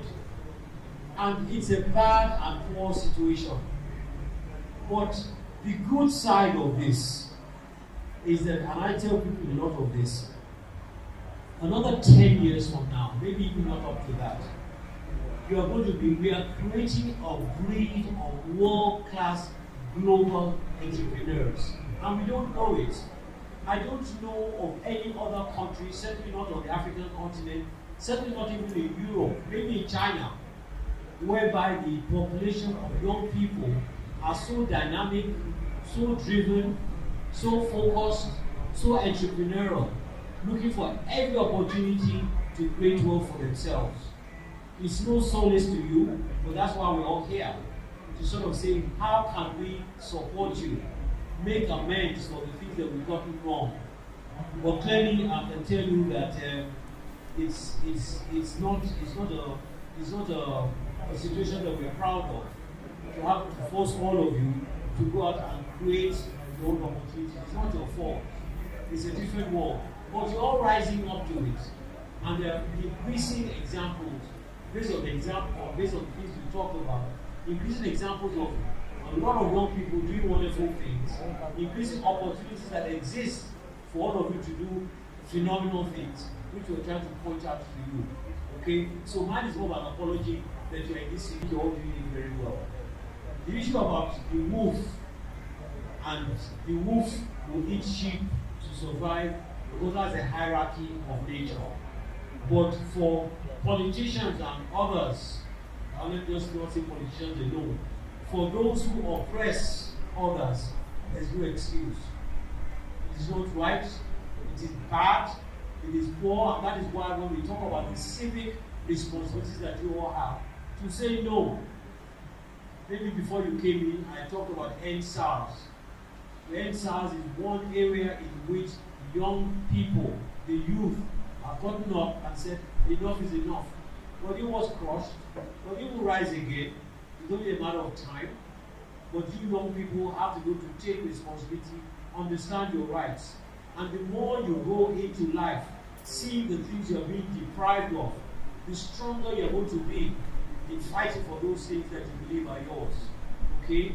So, again, the wolf, sheep, hierarchy of life. Lions have to kill every day to survive. But in our society, you don't have to deprive people to survive. You know, people always say that if you have 4 or 5 candles and you light each candle with one candle and you light the 4, you don't diminish, okay, the brightness of the candle you use. So there's really no reason why we cannot continue to allow society to try. Okay, so that's it. And happy birthday to you.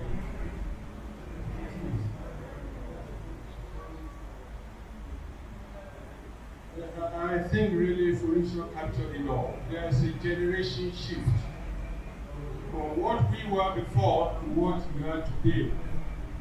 When we started out, most people want to become engineers, doctors, architects,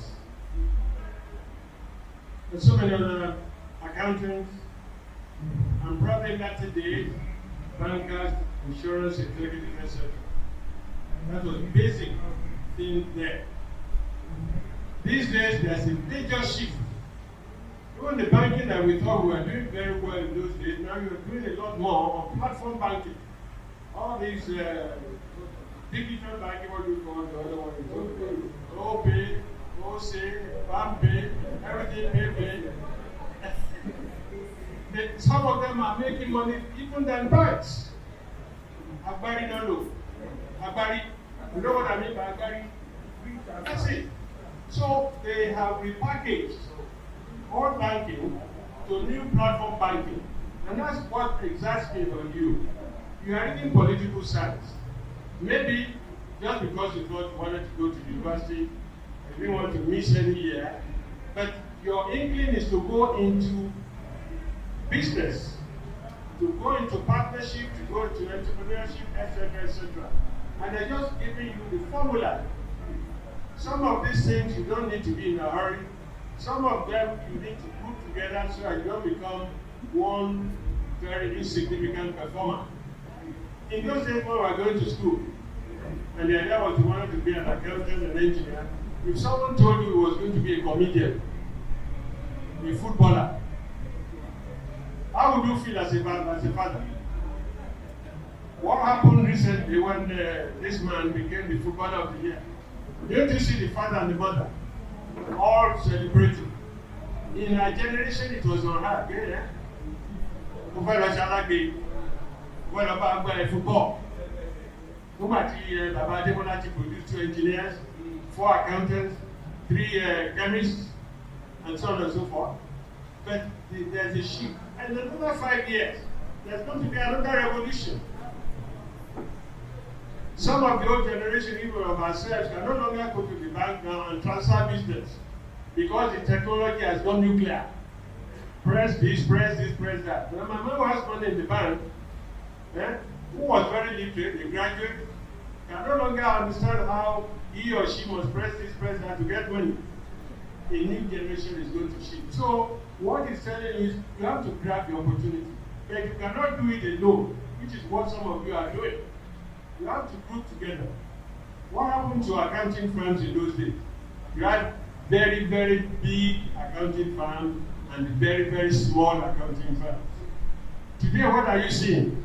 You are having a lot more of groupage. Some of the small accounting firms, small insurance companies are all teaming up to become large players in the field. So don't be a lone ranger. Lone rangers never run fast. When you want to do something within your area of specialization, you see people that are operating within that area and fly with groupage. Single flyers don't fly high. Group flyers fly very high. Thank you. Okay, thank you so much, sir. Before we take the next question, we have another dignitary who came into our midst and he has said he would like to say something. He's the former chairman of the Shomolu local government and is the honorable member representing Shomolu in the Lagos State House of Assembly. He's also the chairman of youth and sports in the Lagos State House of Assembly. Let's put our hands together as we welcome Honorable Biafu Olakoya.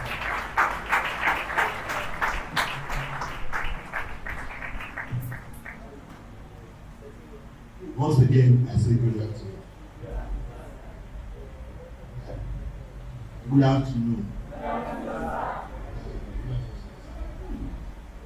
On the occasion of my son's birthday, it's a good thing and a good opportunity to talk to the young ones. You see me going inside and outside because that program, the India Health Mission, also coordinated it to this place from the United States with some friends. So I was trying to showcase the showcase here. When they told me he wanted to come here, do his birthday, do something, miss a call, I said, well, if you think it's just wrong, there's no problem. I'm not going to mobilize for you, I'm not going to do anything for you, only for you. And they know that's what I do for them. When they are growing up, we are doing anything for them, we are doing everything for them. Now you are grown. Do it, let us see the way you do it. And I congratulate you, you have done well. Even you have done well. Thank you. I said to just say a word before I leave because as I go in and come out, I'll be hearing little things. That's why I felt I think it would be good for me to also say something. I bless God. I also started from the humble beginning. I was born in this Shomolu here, somewhere down here at Okesunu area. And I grew up here. What I say, the challenge I believe most youth today have are three. Number one is discipline. Number two is determination. Number three is parental guidance. I've realized that a lot of us parents have failed these days. Many of you, the young ones, especially between ages, let me say, 7 to maybe 30 to 30, have a big problem. What is the problem, sir? You're welcome. That is losing money. Can you all stand up and join us, please? Thank you. Many of you, about from I think it is 35 below, lack one major thing. What is it? They don't know our history. No country grows without its history, not America. At a point in our journey in life, we removed history from our curriculum in school. It was a terrible thing we did. It has affected many of our children. That is why many of you will grow up, you don't understand where you are coming from. You don't know where you are coming from. How do you know where you are going? Your road will be distorted. And that is why I'm happy the government has returned history back to our school. Many of you don't know what they mean by Mongo Power is a trader. You have never had it. You don't know how to get started. And that is one fundamental error. That's why I will admonish you, any opportunity you have, still go back and read our history. It's important.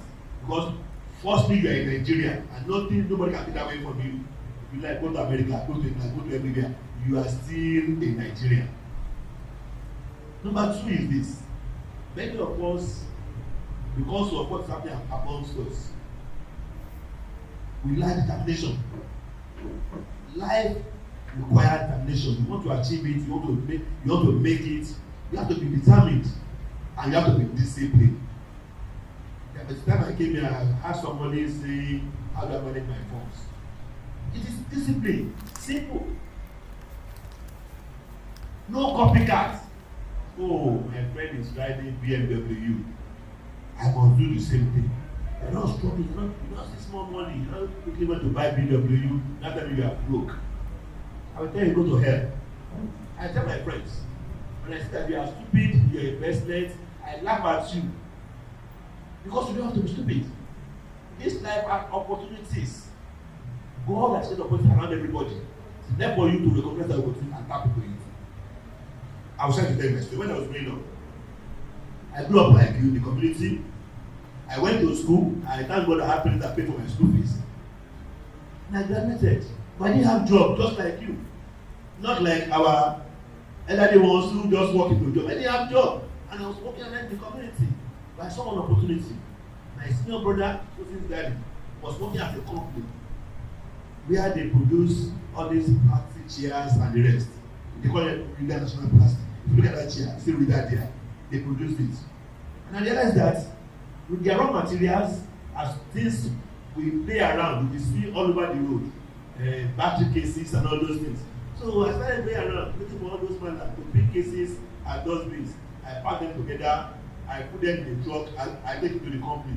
They pay me money. They recycle it to produce these things. I didn't have a job, but nobody knew I was making money. I was going around looking for what can I do.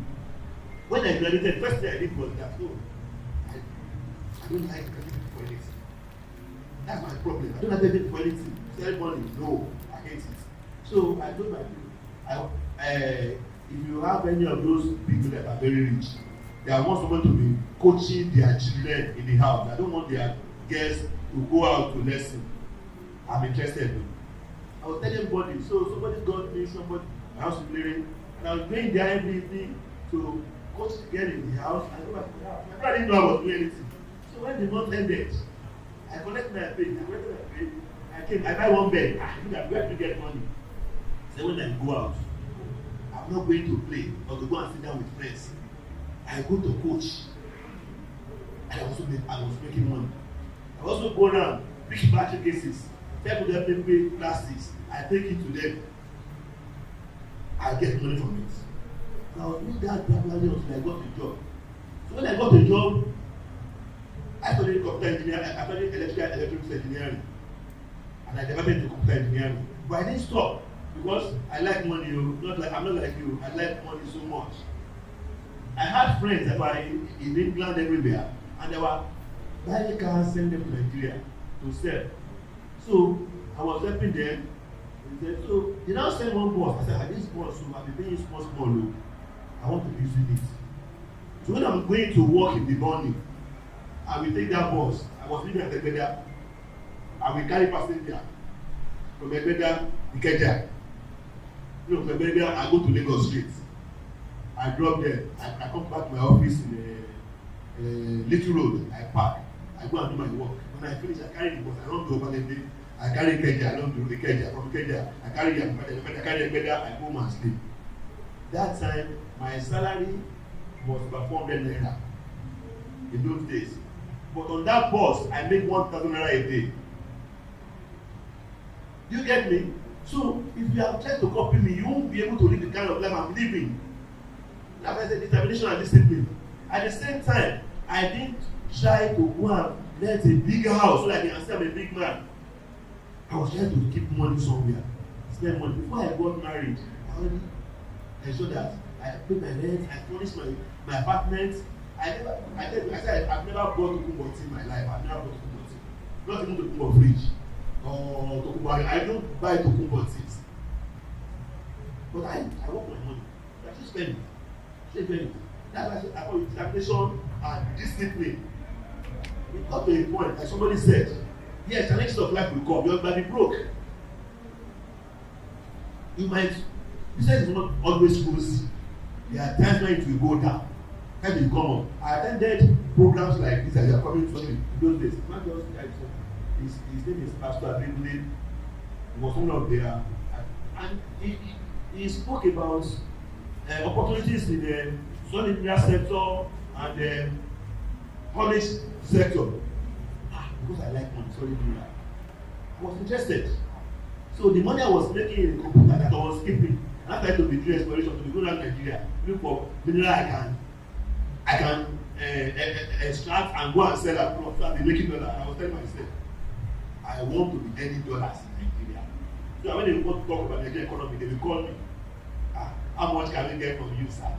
That was my own. That was I was thinking, and I had a lot of money.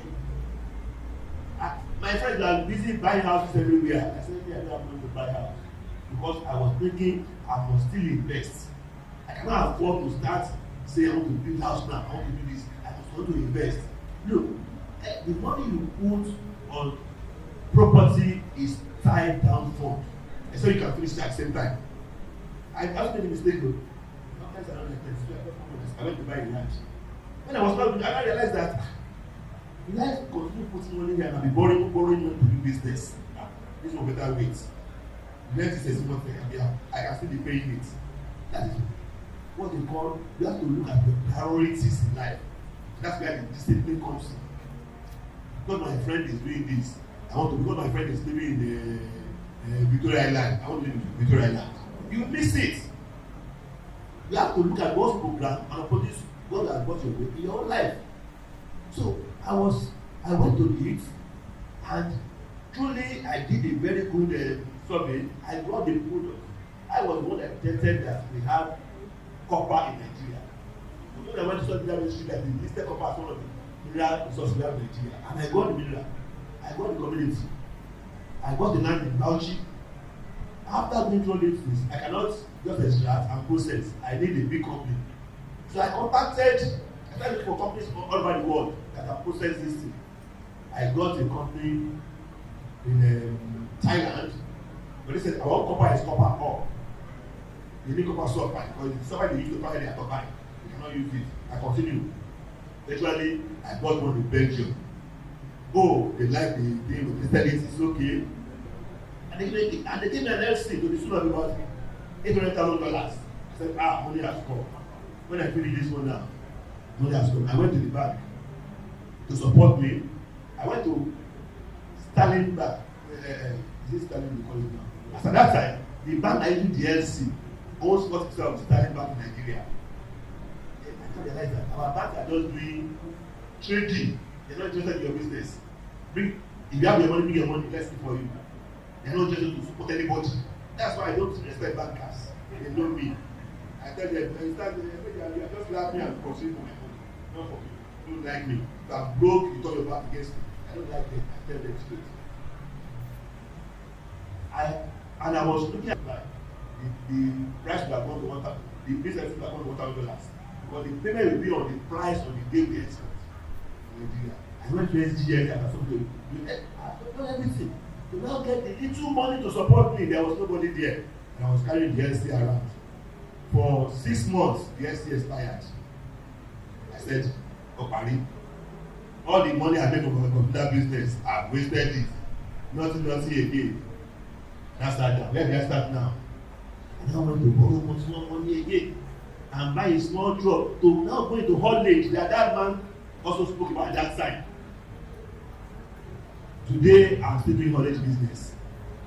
Today, I have trailers going around. Even when I was living in my house in America, money is coming in. I now started from one, managing it small, starting again. You know, my friends were laughing at me. What's wrong with this boy? Just waste money around. You just do this, just do that. But because I like money so much. So this we are now getting to raise small. I missed a line. I told you I had a boss that I was using to do transport. I was going around and I was making money. So at a point, I felt I'm the deputy general manager of my company, the general manager. I can't be doing boss again. So I at the time said I wanted to contest chairmanship of this local government. And when I was going around, I did that boss for my campaign. Peter said, look, while I eat for you, Shemo. I now pick one of the boys that used to follow me that I don't know how much he's doing. I just stand in the front of the house and I said, look, you come and take this boss. If it's ordinary show, we'll look back to you're making money. It was shocking to me. He took it, but it was not very too big to drive a bus. What I say, it's too big. That's probably of many of you. Many of you see those drivers as, what kind of stupid job is this? Look, they can buy you. The problem is that many of them are not disciplined. They have so much money. There's big money in transportation. I gave this boss, sir, he didn't use it too. After 2 weeks, nothing to me. Yes, sir. I want to let my wife to take me to school. I said, good luck. I have no more God send me to do. Not to be slave to your wife forever, good luck. It's okay. That's why I said discipline and determination. Pride is destroying many of our youths. Pride. If I can be going to people to pick battery cases on the garbages, I use balance to do those things now. There's a vacuum in the political. There's a vacuum in the political world. Vacuum of people with quality. But you know that if you have quality, you are a sellable candidate to people. And everybody wants to win the election. So one is a candidate can sell. So they call me. I don't know anybody when I started. Yes, my father was a politician when he was growing up. He was a leader of UPN, and they used to do as a party for our house for party meetings. They accepted that. That was all. But I was not really, yes, I was a small boy at that time. So, but because when they are doing these elections, we also go about to help them mobilize. So people have known us. And I started like that. By the time I got to office, because I have somebody saying things about politicians, I'm going to tell you, it depends on you. One thing is, don't go there if you don't have God behind you. Before I started it, I went to my church, my pastor, I want to do this thing, though. That will help me. You don't know people until you give them power and money. That's when you know their true nature. When we are going, we had our intention. We have things we plan to do. When we go there, people say politicians are the worst people. I don't agree with it. The worst people that are trying this nation are the civil servants. I can say it any day, anytime, anywhere. They are the ones that teach politicians to steal. They are the ones that tell your guy, no, you need money. This is how you do, this is how you do, you get the money. They are the evil there. At the time I was calling them evil servants. We fought, later they buried me. We married Java, and I thought calling them that name. They will teach you because they are an establishment in governance. They are going to be the Democrats. They are the ones that become politicians. And they don't know what to do. So you take this, you take this more because they are going to do. So that one that you take, you cannot run away by, but to make sure you give something to the community. They will go away with all their own. That's why they are the richest people in this country today. I beg you. You see and play like this. Go and play. It's not politicians. They are the richest. I challenge them severally. And they know me. So when people say, politicians, they are just laugh. When politicians cannot boast of what this man have, but they give it and hide under the back of a politician who is seen by the people. That's why we have problem. Everybody sees us as thieves. And I ask, can only one person carry government money when you carry 5? Take it to table. Is it possible? It's not possible. But the thing is this, you have to determine what you want to do. Yes, I became the vice chairman of the local government. I did it twice. I never knew people are watching me. It was tough. It was fine. They don't like me. They know the people in the class and they don't like me. That's the truth. If you don't like me, you know that you are doing something that is correct. If you are doing the right thing, they will never like you. That's the truth. They don't like me. But some people are watching and they talk, that's it. So when they came to the time of 2015, when Fashola was appointed as secretary, the day my name was announced, they made the show money, many people are shocked. You know, people are there and they are saying, you know that place to go for, is that boy? Is that boy? The only one there. That was when I knew that people are watching me. I came there, I did what I could do, I left. This present assembly where I'm representing this constituency is still a testimony that I share everywhere. I never wanted to go. I've left God. I said, this is too much. I don't want. Some people came. They said, it's you that we want. I said, then my businesses are going down. I have to build them. It's my business that sustained me when I was not in office. And that's why I tell everybody I want to do politics. Have a second address. What is second address? You have your job. Source of income.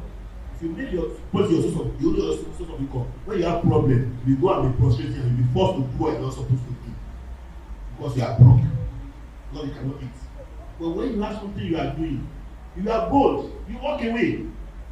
When I left office, I didn't look back. I didn't look back because my public business there still give me dollar cover. That's not for me to feed and feed my family. And I was just managing myself.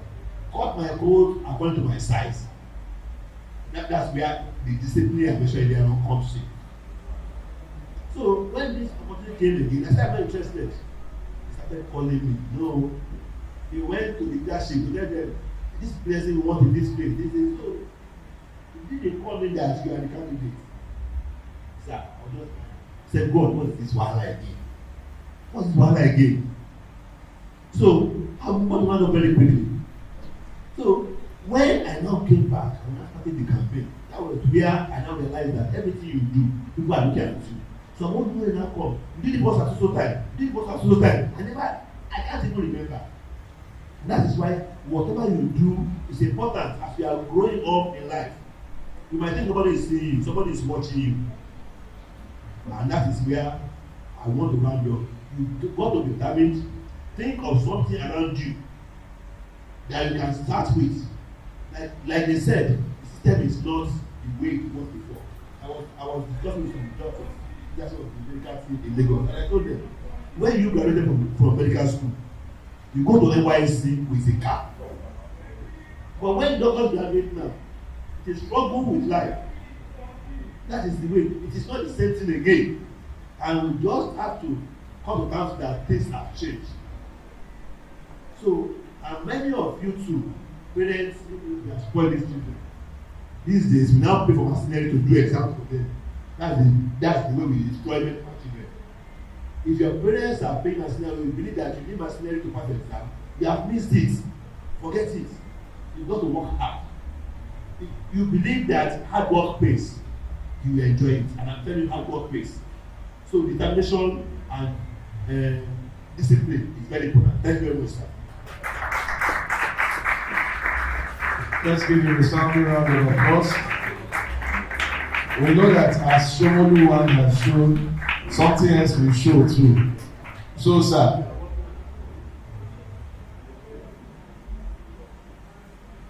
Thank you so much, sir. We'll send our foundation account so that we can continue our empowerment. Let's give him a round of applause. The louder you applause, the louder you hear. Thank you so much.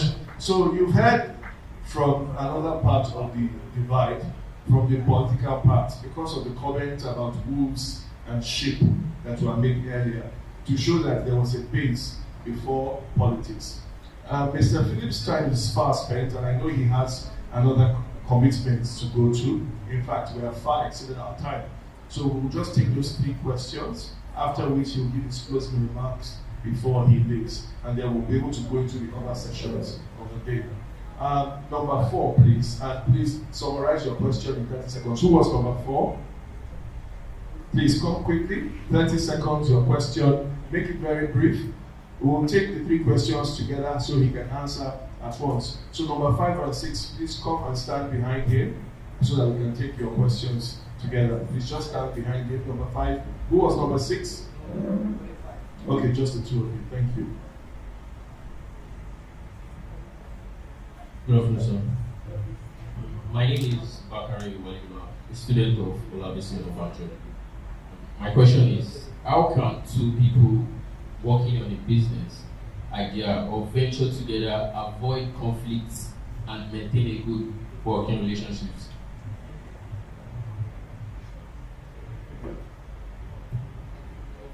Good afternoon, sir.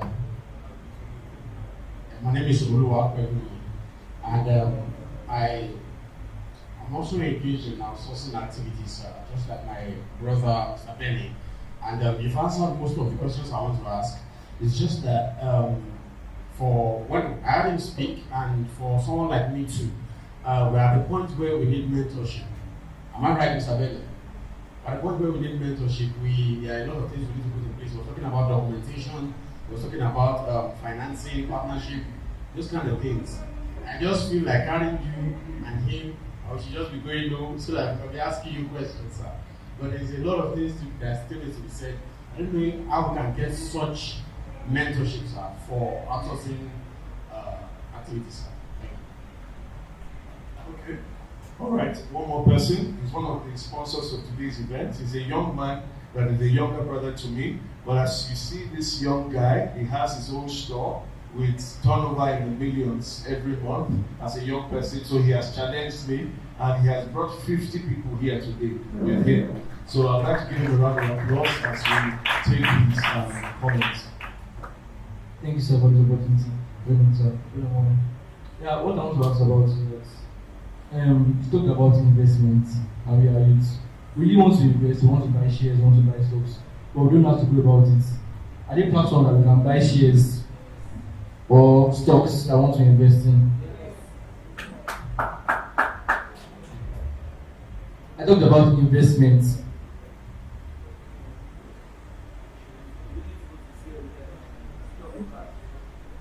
And also the grant aspects. Are there ways to apply for grants? What are the qualifications to apply for grants? What do we need to apply? And where can we apply? Okay, that's one question. And the other last sponsor of this event, my brother from nursery school, primary school, secondary school, university, and we're here together. It was one of my groomsmen, Oluwole Jinodu, of the Oluwole Jinodu Foundation. He also has one more question. Yes, good afternoon, sirs. My name is Oluwole Jinodu, and my question was, how do you manage times when your expenses cut up to your income, right? And then my other question is, when did you determine it was time for you to branch out? I mean, in Nigeria, you cannot depend on only one source of income. So at what point did you determine that, okay, this business is strong enough to stand on its own and draw your attention to something else? Okay, and I would like to now just add one more to that, and it's a favor, maybe a birthday favor that I want to ask my daddy here, if it's possible, which is, somebody mentioned something about mentorship. I don't know if maybe after we leave today and we go through a selection process, if there'll be an opportunity for maybe someone to have a session with you at a time of your convenience, or if there are some courses on Philips Consulting that can help some of the young people here so that we can give them milestones and targets, and whoever is able to meet such can benefit from some of the resources and some of the wisdom that you. So I will now hand over to Mr. Phillips for his responses. Quite a few there. There was one about conflicts, managing conflicts. When you choose a partner, you've got to understand your basic character and style. You've got to really know each other. Usually when you come together, there is something that each person is bringing to the table over and above the particular product or service that you are offering. You might have noticed that I have talked a lot today about character. It is behavior that always gets in the way.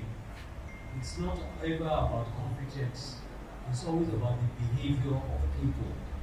So when you are choosing a partner or you have a partner, the first thing is know yourselves. Know yourselves. What annoys you, what annoys him, what does he do, what do you do? And sometimes it's important to have a conversation about this, in the sense that each time I find that you are always behaving a particular way, you are always doing something in particular. I know of a partnership, man and woman, they come together, and you find out that the lady, they're not related, but they're close friends from university. They started business together. And you find out that the man is always spending, while the lady is always more conservative. Is always creating problems. You have to sit down and say that the way we deal with this is to put a very structured system in place, whereby you can't spend money until we both approve and things of that nature. So I think the first is understanding your character and identifying what it means. The second thing is to identify the roles that you play. When I say there's something that you bring to the table, one person might be a salesman, the other person might be more of a looking after the shop, looking after things, more about process, more about accounting, more about procedure. Try and identify the roles that you both play, okay, and play to the strength that you have. And finally, the thing is you've got to trust each other. If there's no trust, you can't go far, because you're going to be suspecting each other at every move. You're going to never feel comfortable. If somebody says something is A, you want to let it B or C. And if that's happening, then the partnership won't last. And if you try to, when people ask these questions, I say,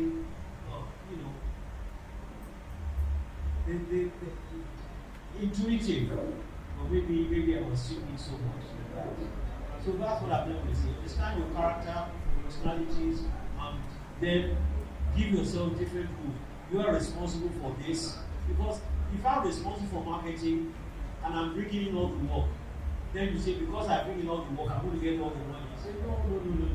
We agreed that you will be doing marketing, I'll be doing back office. It doesn't therefore mean that the 50-50 arrangement we agreed, we cancel it because you're bringing in all the money. There's a role that I have to play as well.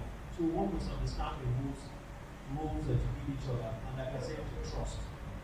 Let's only talk about all the documentation and mentorship and so on. That's a whole bunch of stuff that one can do with that. But what Sam was saying, maybe what I can try and commit to is I'll discuss and see what it is that we can commit to. in terms of any mentorship or training that we can do from time to time. We can do that. Yeah, somebody mentioned about the broker. We can always give that information about brokerage and getting grants or that nature. Those are things you can always get information we can provide behind the scene. Somebody asked, when do you know when it's time to branch out or time to do things? Well, I am comfortable about what you're doing. You feel confident about taking the risk. When I started this consulting, I had done a lot. I had achieved a lot. I was a senior person, a senior executive in an organization. So I had the experience and I earned the stripes to say that I'm going to go into consulting. I've met a lot of young people that come to me and say, we want to go into consulting. My response is always that, well, you can come into consulting for a while, only to learn the discipline of consulting. But when you consult, you are consulting in something that you are good at. Okay? You can't come straight out of university and say, I want to start consulting in industrial psychology because I studied it. My attitude is that you can come and understand the principles and concepts and the discipline of consulting around it. But beyond that, you've got to go out there and gain the experience and become competent and capable in the work in which you want to consult in. A doctor who is a gynecologist and they required as a consultant in gynecology doesn't just go to the hospital and say, I want to be a consultant in gynecology. No, you work as a gynecologist for many years. And when you've done that, you therefore earn the stripes and the right to go and say, I can now go and become a consultant gynecologist. So the same thing with anything you want to do. When you say you want to branch out, you want to learn and be capable and be competent. You have the right to and the confidence to go out and say you want to branch out and do things of that nature. So a lot of these things we can work with someone behind the scenes and the computer and what we in terms of backing what we do. Because I think that answers all the other questions. There was a question about how to go into investments. I think you can go and Google something on investments. The role of brokers. You need to identify a broking firm who will guide you into how to invest in shares, into bonds, into equities, into promissory notes, and into government securities, treasury bills, and bonds, whether at state level or government level, the coupon rates, the interest rates, guide you about how to invest in deposits. Deposit banks, the various interest rates available, the various deposit instruments that are available. It's a whole gamut. And you need to get yourself well guided so you don't put your hand into very delicate waters. You can easily get burned. Some people are invested into something they knew very little about because they felt somebody said, if you're making money through the capital market, you have so much money, all this capital you put into equities. Well, of course, into equities, if there are risks, if the companies do well, you can get dividends. If the companies don't do well, you are part of it. So, the companies went fast and lost all the money. So, investment will be very tricky. But again, go and consult a broker. We have a lot of broking firms. If you think you have some problems to identify them, go and Google. Thank you. Thank you very much, sir. I would like to recognize the presence of the Director of Programs and Coordination of the Lagos State Employment Trust Fund, Mrs. Inyoke. Sorry, let me see Mrs. Inyoke. Let's give her a round of applause. Thank you so much for coming. Yeah. So, she's going to be taking the next session. I would like us to get on our feet and give a resounding round of applause for Mr. Felucio Phillips and Mr. Rafael Sayana, our daddies. Let us say thank you, Daddy. We love you, Daddy. And as you sing, he has said he will talk to me, which means that something might be brewing. You know, this is the first of many to come. Please take your seat. This is the first of many to come. We're going to have many more programs in Lagos, in Abuja, and around Nigeria. And you know, the hope is that the Lux Mundi Foundation will have Lux Mundi fellows of the Lux Mundi Foundation, people we are mentoring, people we are teaching, people that will have exposure to people like our daddies who have come here today, so that we can learn from their experience, we can learn from their mistakes, and we can learn from their successes. So now, as our new guest is going to start speaking, I'll be escorting our daddies out, and then I will be joining us back. So the next segment for this program, which I know a lot of you have been waiting for, is speaking about unlocking grants and loans for entrepreneurs. And it is going to be facilitated by the Lagos State Employment Trust Fund, ably represented by its director. So please get your jotters, get your pens, listen attentively, put your phones on silent and vibration as we listen to Mrs. Moyi. Let's give her a round of applause.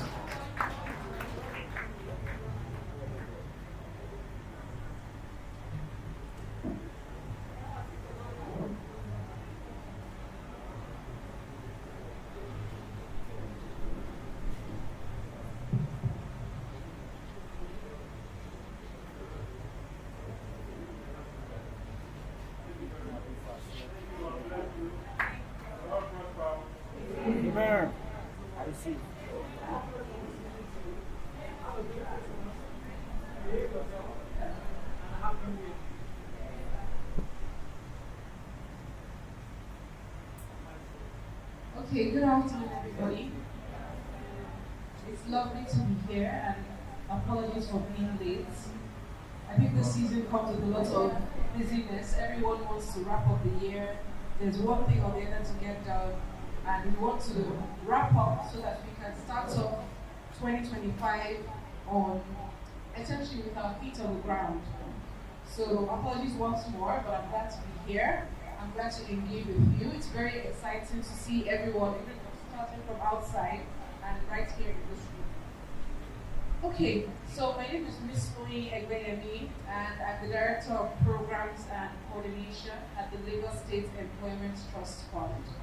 And this is a role that I took on almost exactly a year, well, actually, it's almost exactly a year now. This is my 12th month in this role, and it has been a very interesting one. And just before I start the session, and I will make the session such that it's quite light, and then you can understand why the Lagos State Employment Trust Fund is here. Now, majority of people in Lagos are small, medium business owners. Do you agree with that? Who here has a business? Can you raise up your hands if you own a business? Or are you affiliated with anyone who is a business owner?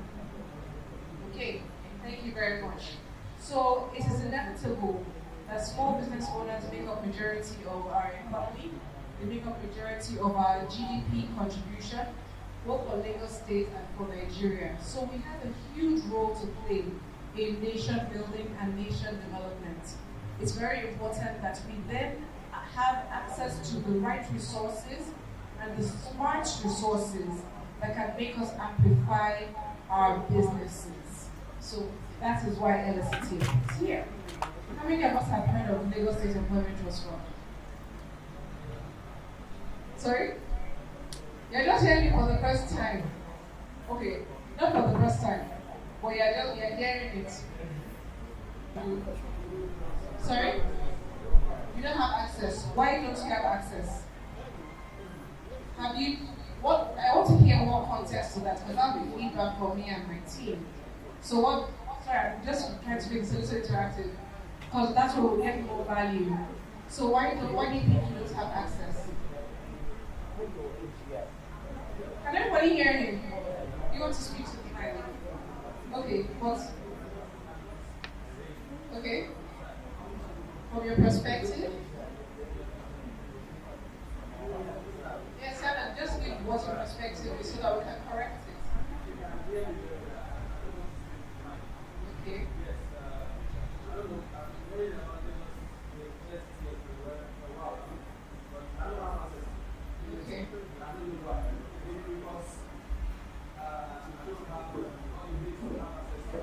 Okay, maybe very specific. So I don't have access, it could mean anything. Do you not have access to our office? Do you not have access to our portals? Do you not have access to our website? Do you, and this is me trying to tell you the ways you cannot access us. Do you not have access to our social media? We're on Instagram, we're on Facebook, we're on LinkedIn. We have liaison offices at 20 local government areas and 6 LCDAs and 1 at the Ministry of Wealth Creation and Employment. We have our liaison officers here. Please can you stand up? Okay. So this is access, right?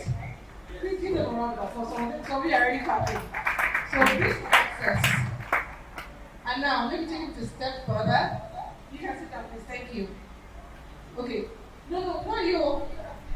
So give us more context of the access so that I can tell everyone else how we can amplify things. Oh, what? You can do, okay.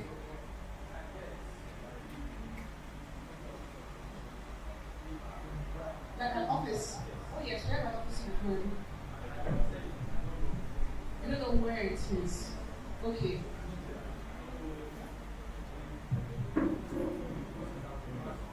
To get it. Okay, I understand. Okay. Fantastic. So I'll repeat everything he said. He said that he's from Ikorodu. He doesn't know where the office is, right?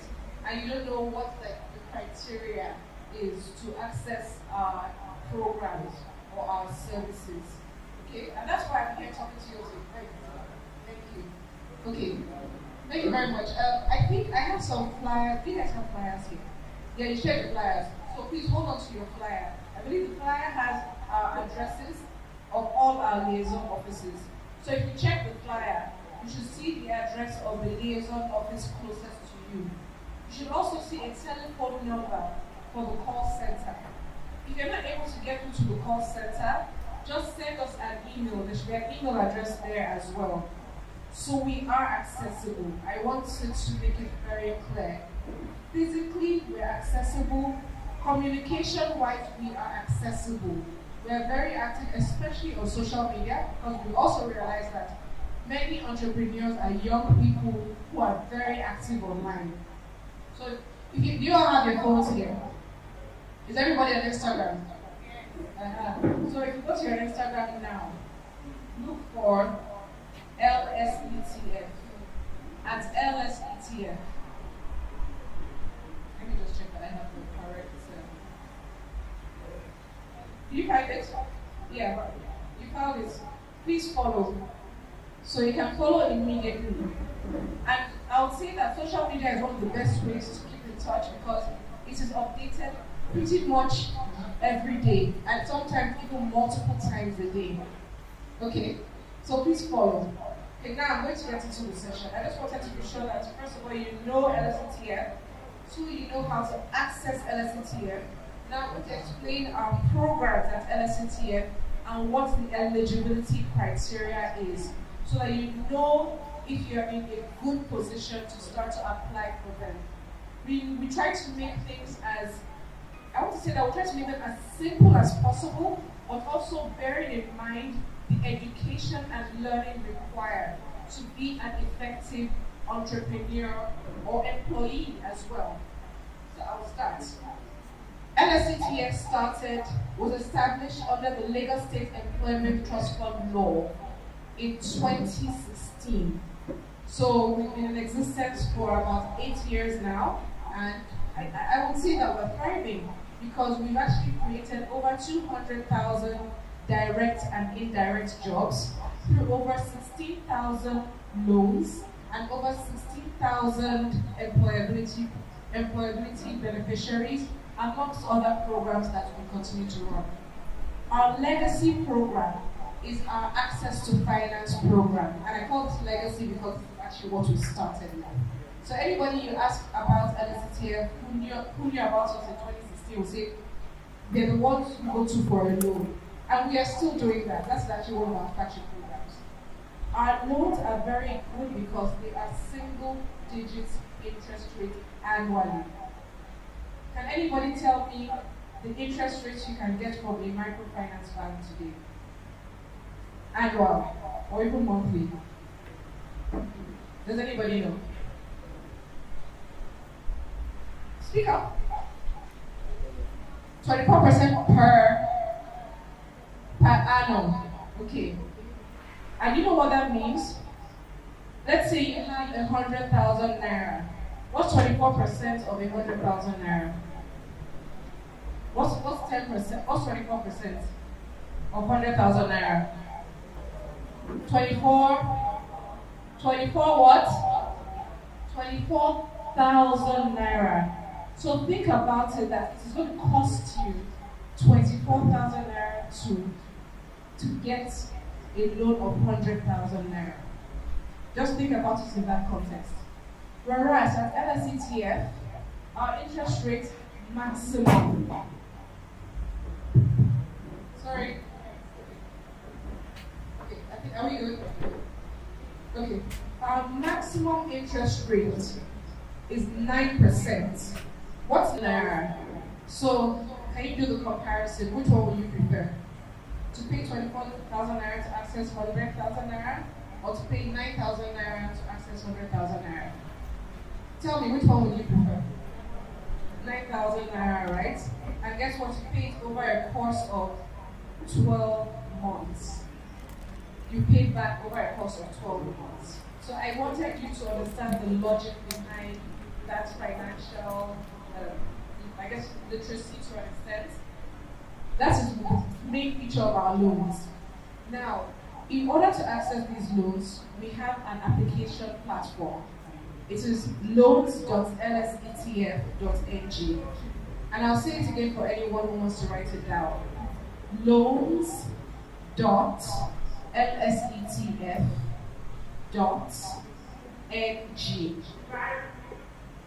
Right now, not all of our programs are open, to be honest. It's just for you to note, because this is the festive season, and you know that typically in the financial management space, certain loan portals are closed at certain times of the year because of the risk factor. But I'll go back to talking about the features. Now, to access this loan, all you need is evidence that you're a resident of Lagos State. And by that, you need your Lastra ID card. Does everybody have their Lastra card? Does anybody have a Lastra card? Yes. If you don't have a Lastra card, go to your nearest local government office and ask and make an inquiry. Even if they don't have a Lastra representative there, they should be able to direct you to where you can get that access. So 1, your Lastra card. 2, you also need a government-issued ID. So your passport, your voter's card, your NIN, something that is issued by the federal government of Nigeria. Because we need to know that you're also Nigerian. Then, you need your passport, photo, and then the last thing is, the last key requirements. I'm trying to, okay, so sorry? Thank you. So you need certain other things. It depends on the type of loan that you're applying for. And I'll describe the breakdown of each of them. Sorry, I don't want to mince my words with respect to the criteria, so I have my notes.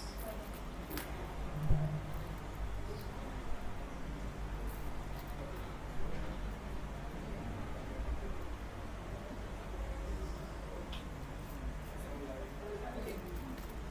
So, the first type of loan that we have is the micro enterprise startup loan. Okay? And this loan was created. It's a program that was created for young startup entrepreneurs. So say for instance, you have just finished learning a skill, like carpentry or fashion design, anything that you are certified in. This is a loan to start you up. So called a startup loan. And it is from 50,000 naira to 250,000 naira.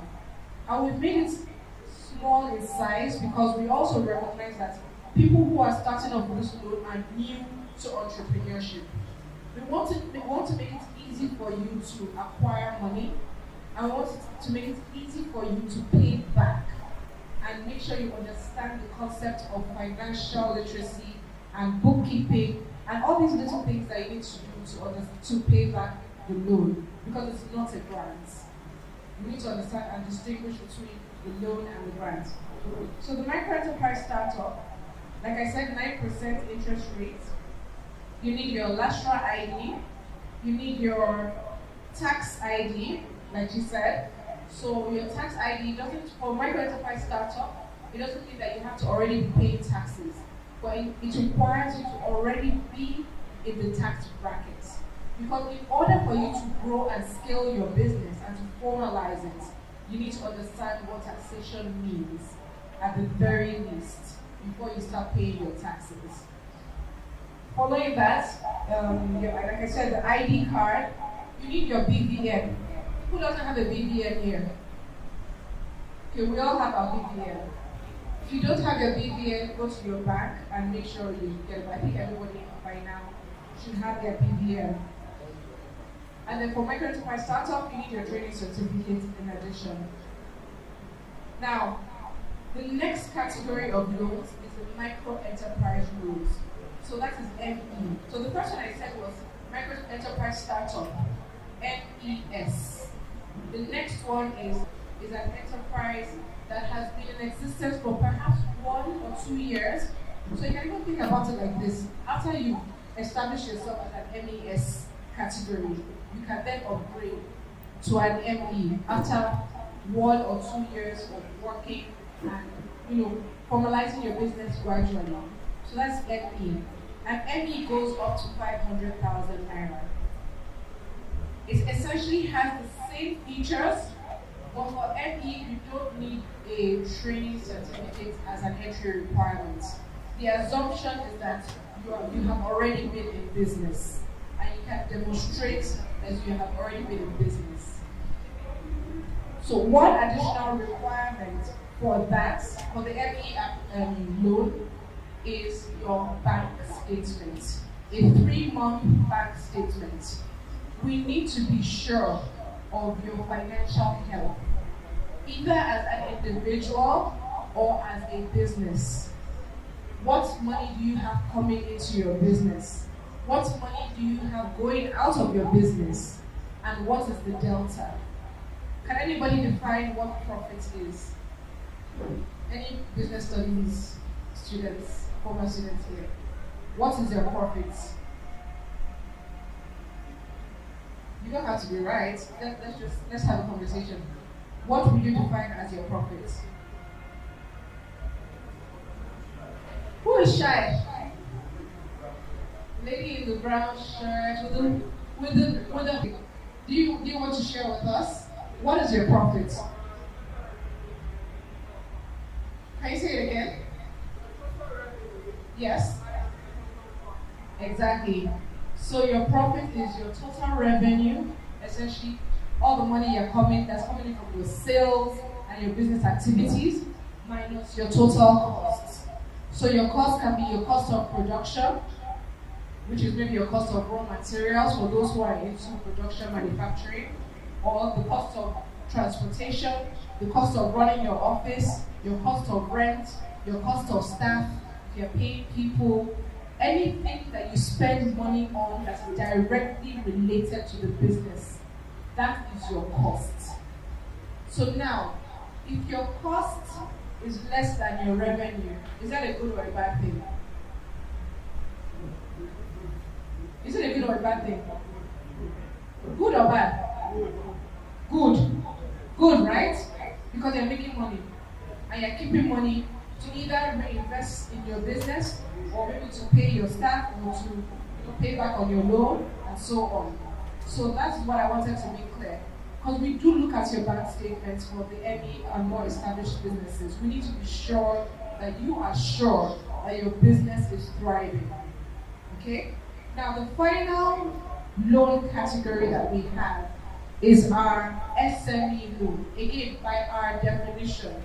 If you go online, you might see different definitions of micro enterprise, small, medium enterprise, and so on. But our own definition is on the basis of our loan sizes.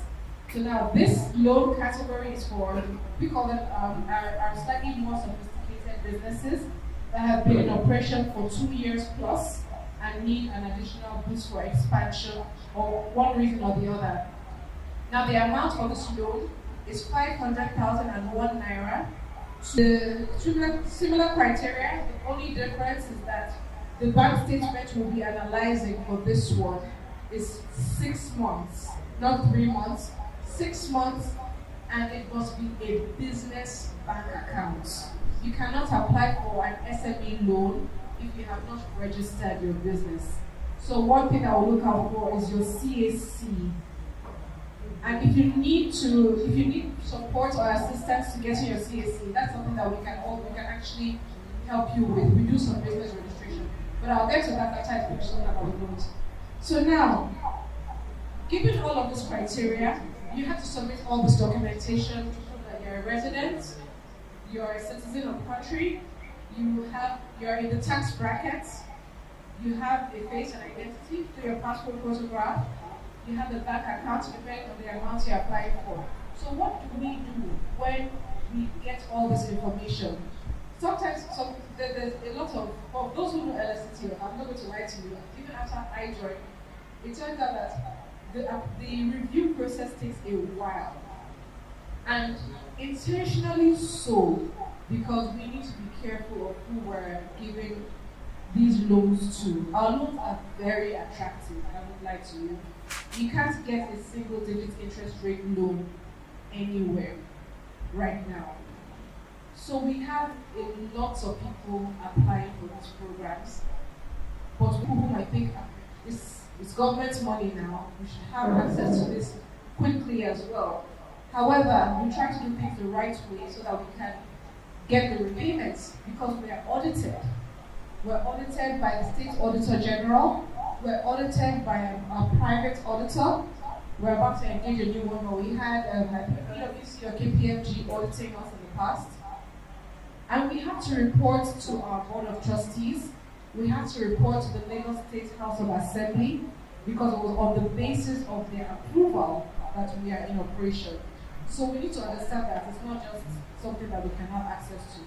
So we do have to have a very stringent risk assessment process. We start off by taking in all your documentation, we put it through our system, and the system generates a score for each application. And this score is actually on the basis of performance. Performance by sector, performance by local government, performance even by gender, performance by different indices that we have submitted based on the experience and expertise of our risk team to be sure that we are being, we're safeguarding ourselves as a fund manager. Now, after it goes through that scoring, we then have to take it through, we then have to check if people who are applying for our loans have applied for other programs or have applied for our loan programs before. Because we need to be sure of who our beneficiaries are, where they are coming from, and how they are benefiting from us, and also to know that there's enough for everyone. Following that, we do a KYC exercise. Who knows what KYC is? Know your customer, right? We need to know our customers. We need to know who's taking money. And we had to do this by a physical visit through our BDSPs. And our BDSPs are independent, well not independent, but they work with us, but they are company, they are organizations, There are organizations that have the expertise in doing this. So they will come to your business or the location you state in your application. They will check that your business actually exists. We have situations where by the time you go for a BDSP check, there is nothing. The business does not exist.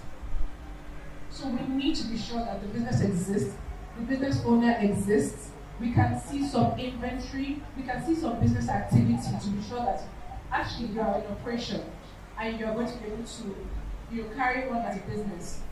After that, we submit it back to our system and then we do a risk-based assessment. The risk-based assessment is on the basis of your submission again and the BDSP report, because we want to compare the data we get in your submissions to some of the qualitative information we get in the report. And then we also compare it to your bank statements. So you know what I said about what I was asking our profits? We need to know that you're making enough profits to, one, safeguard your business against economic shocks. And then two, you can afford to pay back the loan on that basis. So imagine now, I'm going back to what I was saying about the cost of the loan from a microfinance bank against the cost of the loan from LSCTL. So imagine you're paying back for the MFB, you're paying back 124,000. That's the entire cost they pay back in 12 months, divided by 12. And then someone else should do 109,000 divided by 12. Sorry? Are you sure? Just as a hypothetical example. Is what? Just as a hypothetical example. Is what? 60? Sorry, 109. 109. Oh, no. 109,000 divided by 12. Okay? Right? Okay, so which one will you prefer to be paying back? The higher or the lower one? The lower one. But now you have the lower one. The lower one. But now you know how much you're going to be paying back every month. You know how much you're going to be paying back every month, right? So that way, we do, right? So that way, we do a calculation on the basis of your bank statement on how much you can afford to pay back. And to be honest, it is our way of also helping you because we don't. It is our way of also helping you because we don't want businesses to be in a position where at the end of the month, when the deduction from LSCT is going to come, you from that financial risk and also the economic shocks. Even though we know that the money that we offer you might not fully meet your need, but then that's where some creativity comes in. So this is going to lead into the next program, which is very important. So now, spoken about the Access to Finance program, which, like I said, our flagship program. But now the next program is Access to Business Support. We realized when we were established back in 2016 that people don't just need money. And in fact, many of our beneficiaries come to us and say, I don't need money. I don't need money, but I need to know how to manage my resources. I need to also an entrepreneur. I come from the family of we own a school. We were not charging school fees that ensure that we make a profit on the basis of our cost profile. So we were running at a major loss. And guess what happened? In 2020, what happened? Can anybody remember what happened in 2020? COVID came and we're running on sentiment. We're saying for a long time, we're saying, oh, despite inflation, despite anything going up, we're not going to increase our school fees because we're trying to be nice to people. You need to separate sentiment from your work and ensure that you are working at a profit margin. Otherwise, you will suffer and you might go out of business. So this still takes me back to business support. So through our business support programs, we teach you all of this. How are you managing your finances? How are you managing your human resources? How are you managing your taxation? Do you understand taxation? Even me till today, there's some aspects of taxation I don't understand, but I keep learning. Are you, so I will even ask you, are you still in the mindset of continuous learning and growth? Because if you're not, your business too will stop growing. You need to know what is going on around you. So apart from those advisory sessions, we also hold sessions that we have done research on and have found to be relevant to businesses today. So just today, just this morning at 11 o'clock, we had a session on SME insurance. How many of us have insurance here? You have insurance. What type of insurance? Yeah, what type of insurance? Is your business in shambles and your store is raided? So I know someone who sells lace, right? And this person has three branches in Lagos. All of them were broken into. All of them were vandalized. And if there are any of us, I mean, who's going for a wedding this Christmas? Is anybody going for any wedding? Birthday parties? You're going to buy a sherry now. Do you know how expensive lace is? Or expensive lace can be? So imagine the entire stock being taken away, being stolen. The store itself being vandalized. Do you know how much loss that business would have experienced? Do you know how, even apart from the loss financially, the psychological damage that it could do to people? I know that some people were suicidal after that happened. Because all my years of hard work, markets in Nigeria, and it's something that we're working on at LCTF through our labor market information system. We are identifying that sometimes the skills that we are being trained for are not really matching what employers need. So we need to ensure that there is a match, and through these programs, we do industry engagements, we do a lot of research, and then it yields reports that then inform the programs and the training partners that we work with. So training on like fashion design, solar panel installation, these are some relevant trainings that once you're trained on them, you would more easily find a job.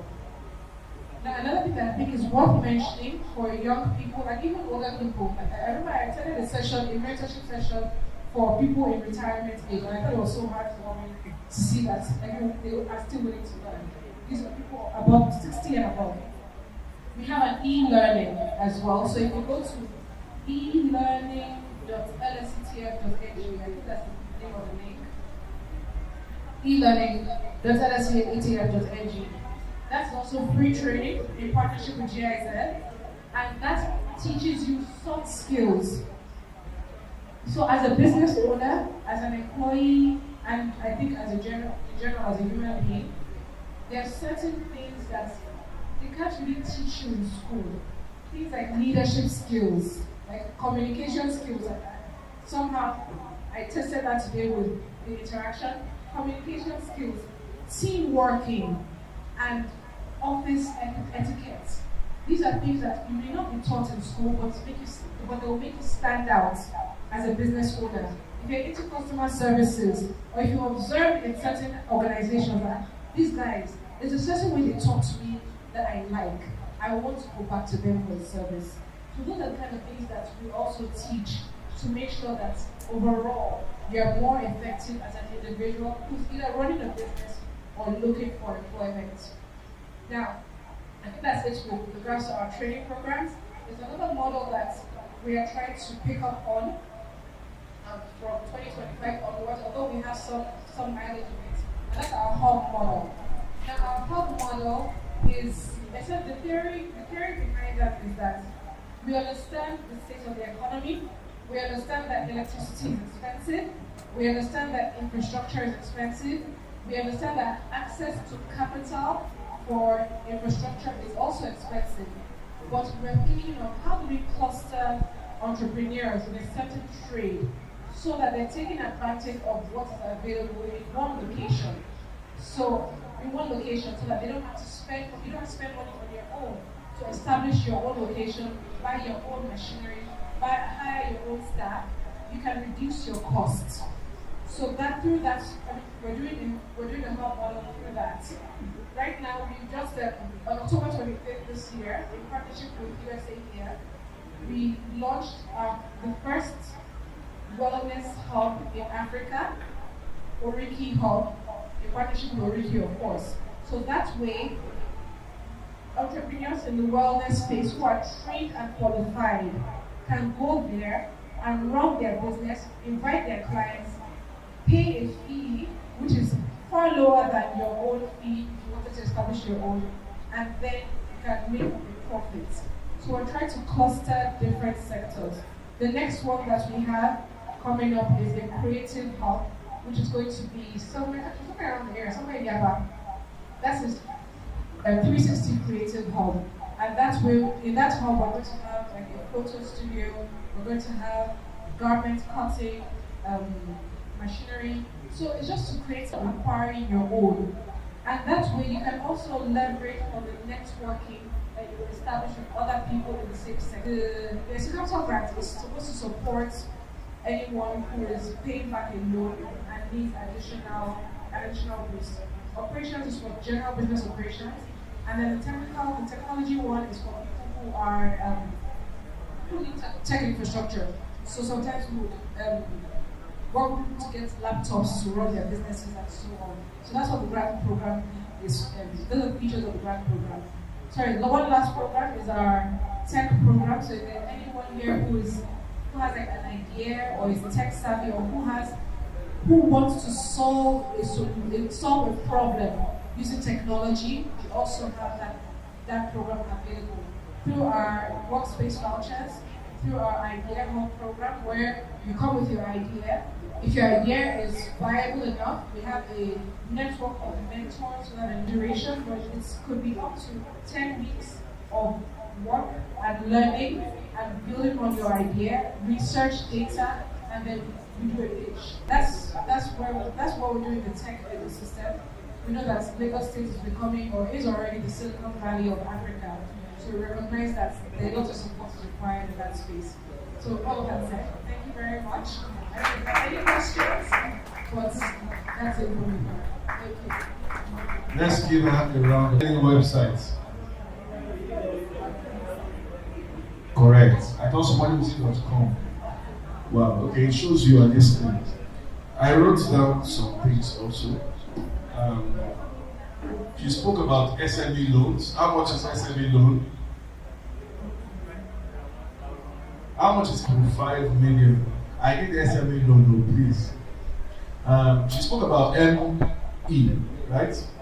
Micro. How much is that one? Then she spoke about MES. How much is that one? No? 250. Oh, to 500.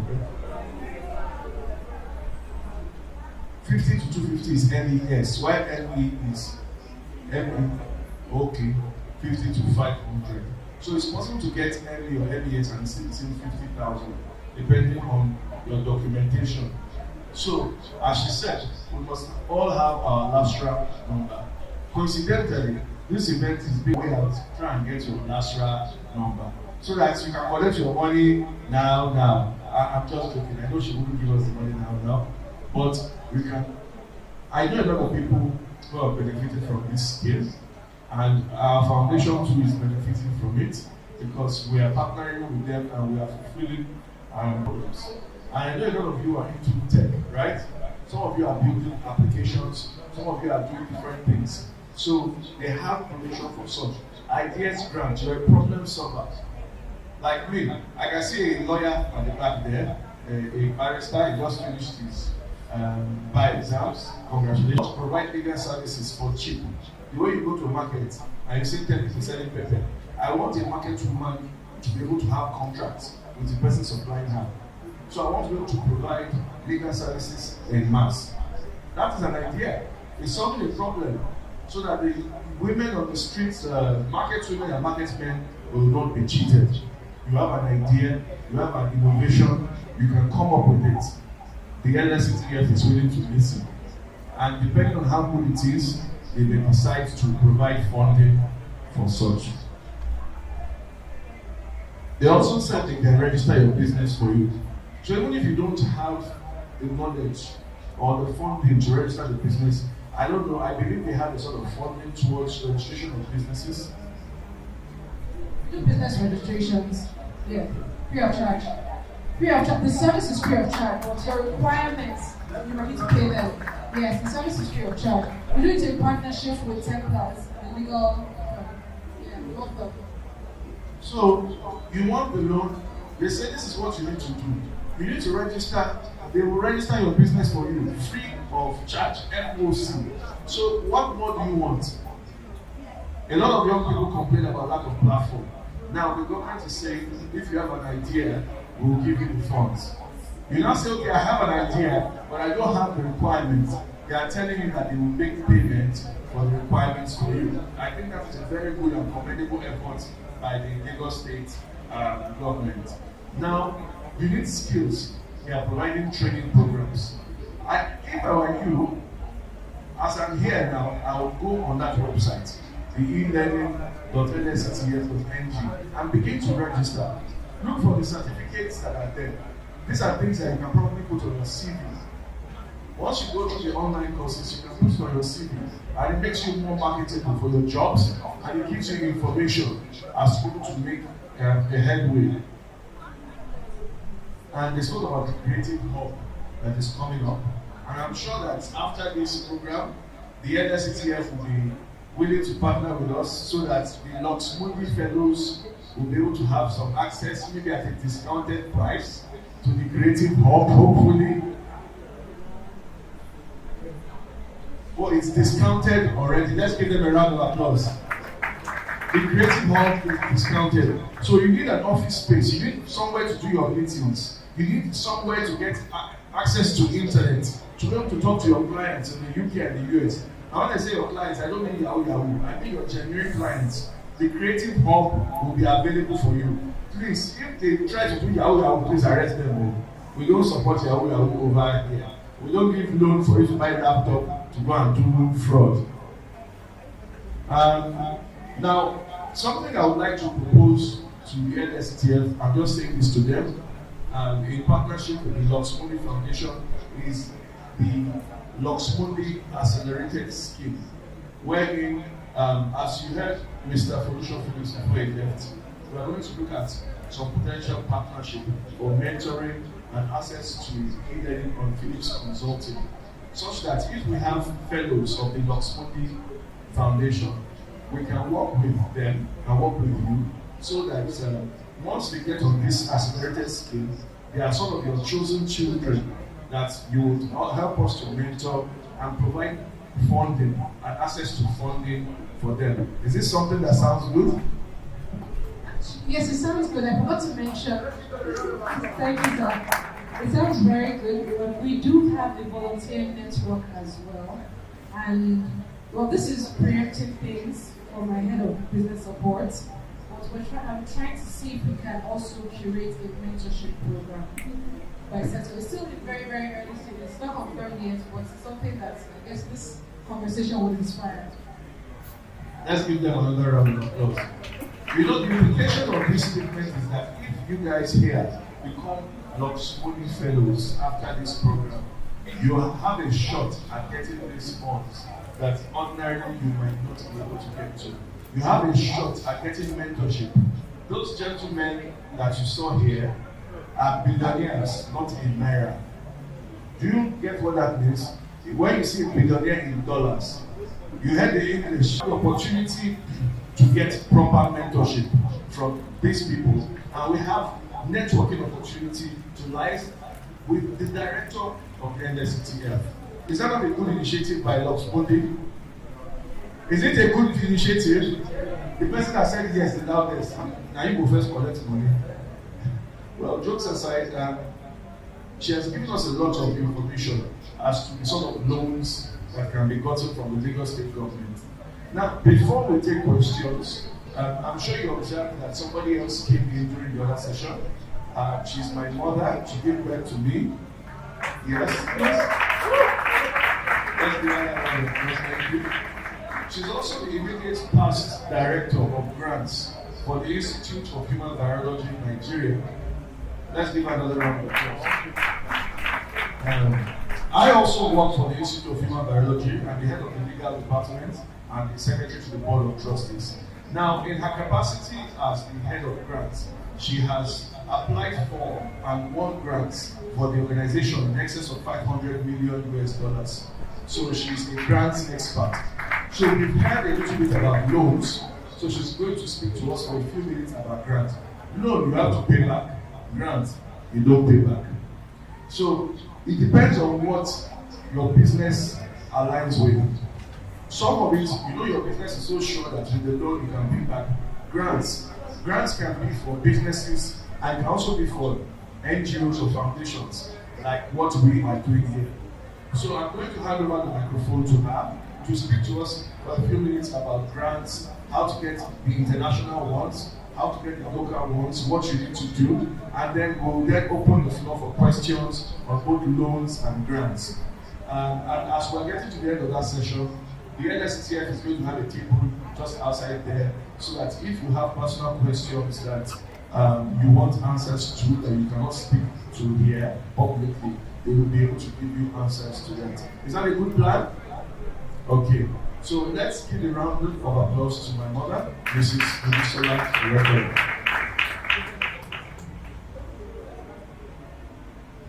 Good afternoon, everyone. Thank you very much. I've learned a lot. There's so many opportunities. I know people here will avail themselves of that opportunity. Thank you so much. So I just want to talk about grants, but I'm sure we heard some things about grants. So while loans are money that you have to pay back, like you said, grants are funds that you don't have to pay back. So in other words, we can say that grants, you can describe grants as free money, but accountable money. Although it's free, it's accountable. You know, before somebody will give out a grant, the person must have an objective in mind. He wants to fund a particular activity. And the person who is giving the money for this grant wants to see those activities carried out. So when we're talking about grants, the starting point is what is your passion?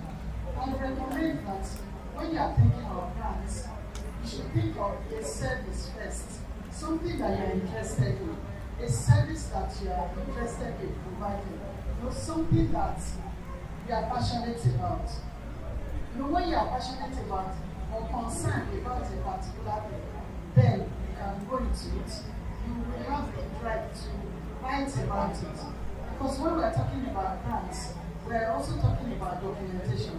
Before anybody will release funds for grants, you will need to document what you want to do. In other words, you have to put your ideas in paper. You have to be able to write a proposal to say this and this and this are the things that I want to do. And then not just writing a proposal, you will need to show some evidence that you've done a bit of it. For example, if it's farming, you can't just write a paper on farming and ask for money. You must have actually gone into some sort of farming. It may be subsistence farming, it may be just a very small scale farming. But when you've gone into it like that, you document it. You know how much you started with, you know how much you get from it. And when you document it, and the funder sees that there is potential in what you are writing, then they will be willing to give you the grant. Because like I said, grant fund is accountable fund. It's not a loan, but you have to give account for it. Now there are local funds, like we have heard, local grants, and there are foreign grants. So we might want to look at the local grants and then also look at the foreign grants. But the truth of the matter is that both are available to us. This our phone, this connectivity to internet that we have is really an asset, because there's so many things. Local grants, I give grants locally in Nigeria. Our organization is one of them. It's one of them. But there are lots more. If you Google it, you find it. Well, I'll just mention a few. There's the Bet Nigeria Foundation grant. Surprisingly. They give grants. There's the African Women Development Fund. There's the Ambassador Special Self-Help Program. There's the Tony Elumelu Entrepreneurship Program. I'm sure we know of that one because we hear about it. There's African Business Heroes. And then there's the Lagos State one that we just heard about. And there are so many others. Those are local ones. So by the time you check online, you just find that there are so many opportunities available. Now, before we go into the foreign ones, when we are talking about grants, what are these funds meant for? What are the areas that it covers?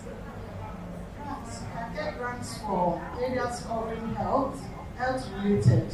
You may be a doctor, you may be a lab scientist, you may be a researcher, you may be a biochemist. There are so many grants covering areas of health. Maybe looking into malaria, looking into tuberculosis. So if you are a scientist or if you are in the health sector, there are so many grants there are so many health-related grants. Now there are also grants for empowerment.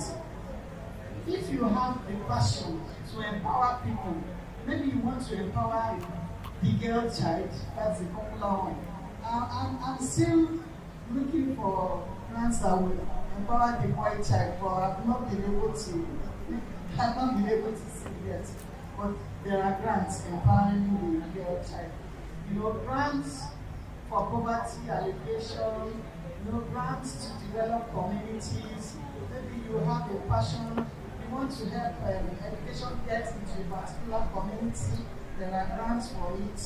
Or maybe you found a particular village, there's no water there, you want to help, you are interested in helping them, you have done a bit.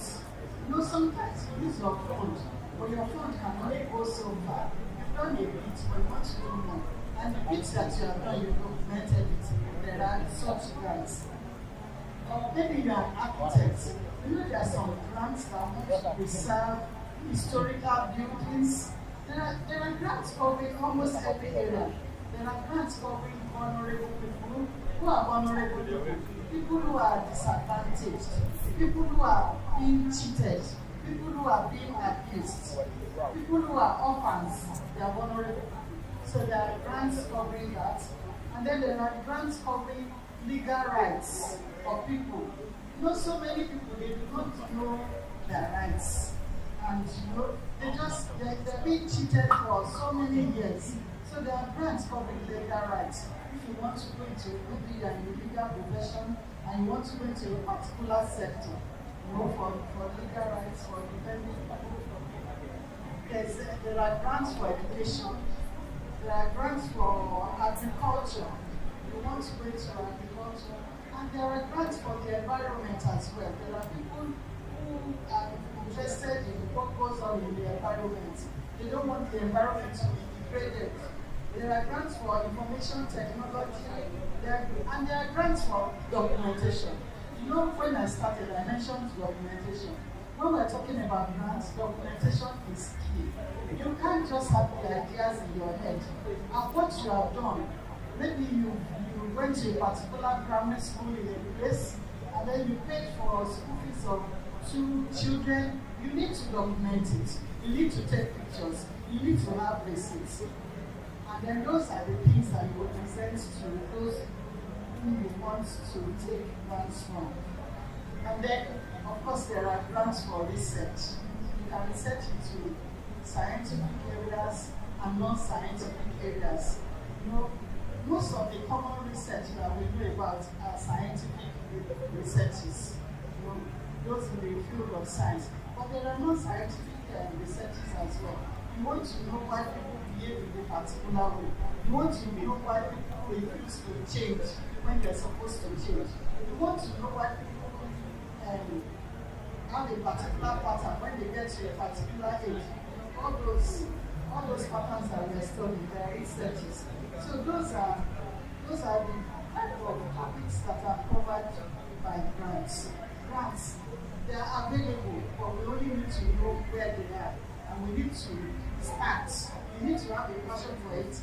You need to invest in it, and you need to start. You need to start. And let's look at the places where you can get grants from abroad. We have the World Bank. World Bank, they give grants, various grants. We have the World Health Organization. So when you go to their website, you find that there are so many grants available. We have the Global Fund. We have the Center for Disease Control and Prevention. We have a place called Grants for NGOs. In fact, when you go there, you find so many grants. And then we have some grants called seed grants. Those seed grants, they will first of all start you with a small amount, little money, maybe like $5,000. I'm talking about the foreign ones now. And then when you are able to carry out what you said you would carry out with the $5,000, if you don't make profits, you just get grants. And we have so many people, quite a large number of staff that are being paid from those grants. So we apply for grants. And then applying for grants is another cup of tea. There are requirements. Just like she stated, look for those for grants to their requirements. And that is why I said you must document whatever we are doing. And when you have the opportunity to register, get any identification, please just do it, whether you need it or not. I mean,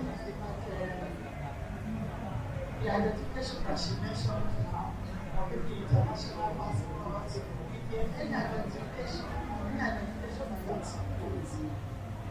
So that's just a summary.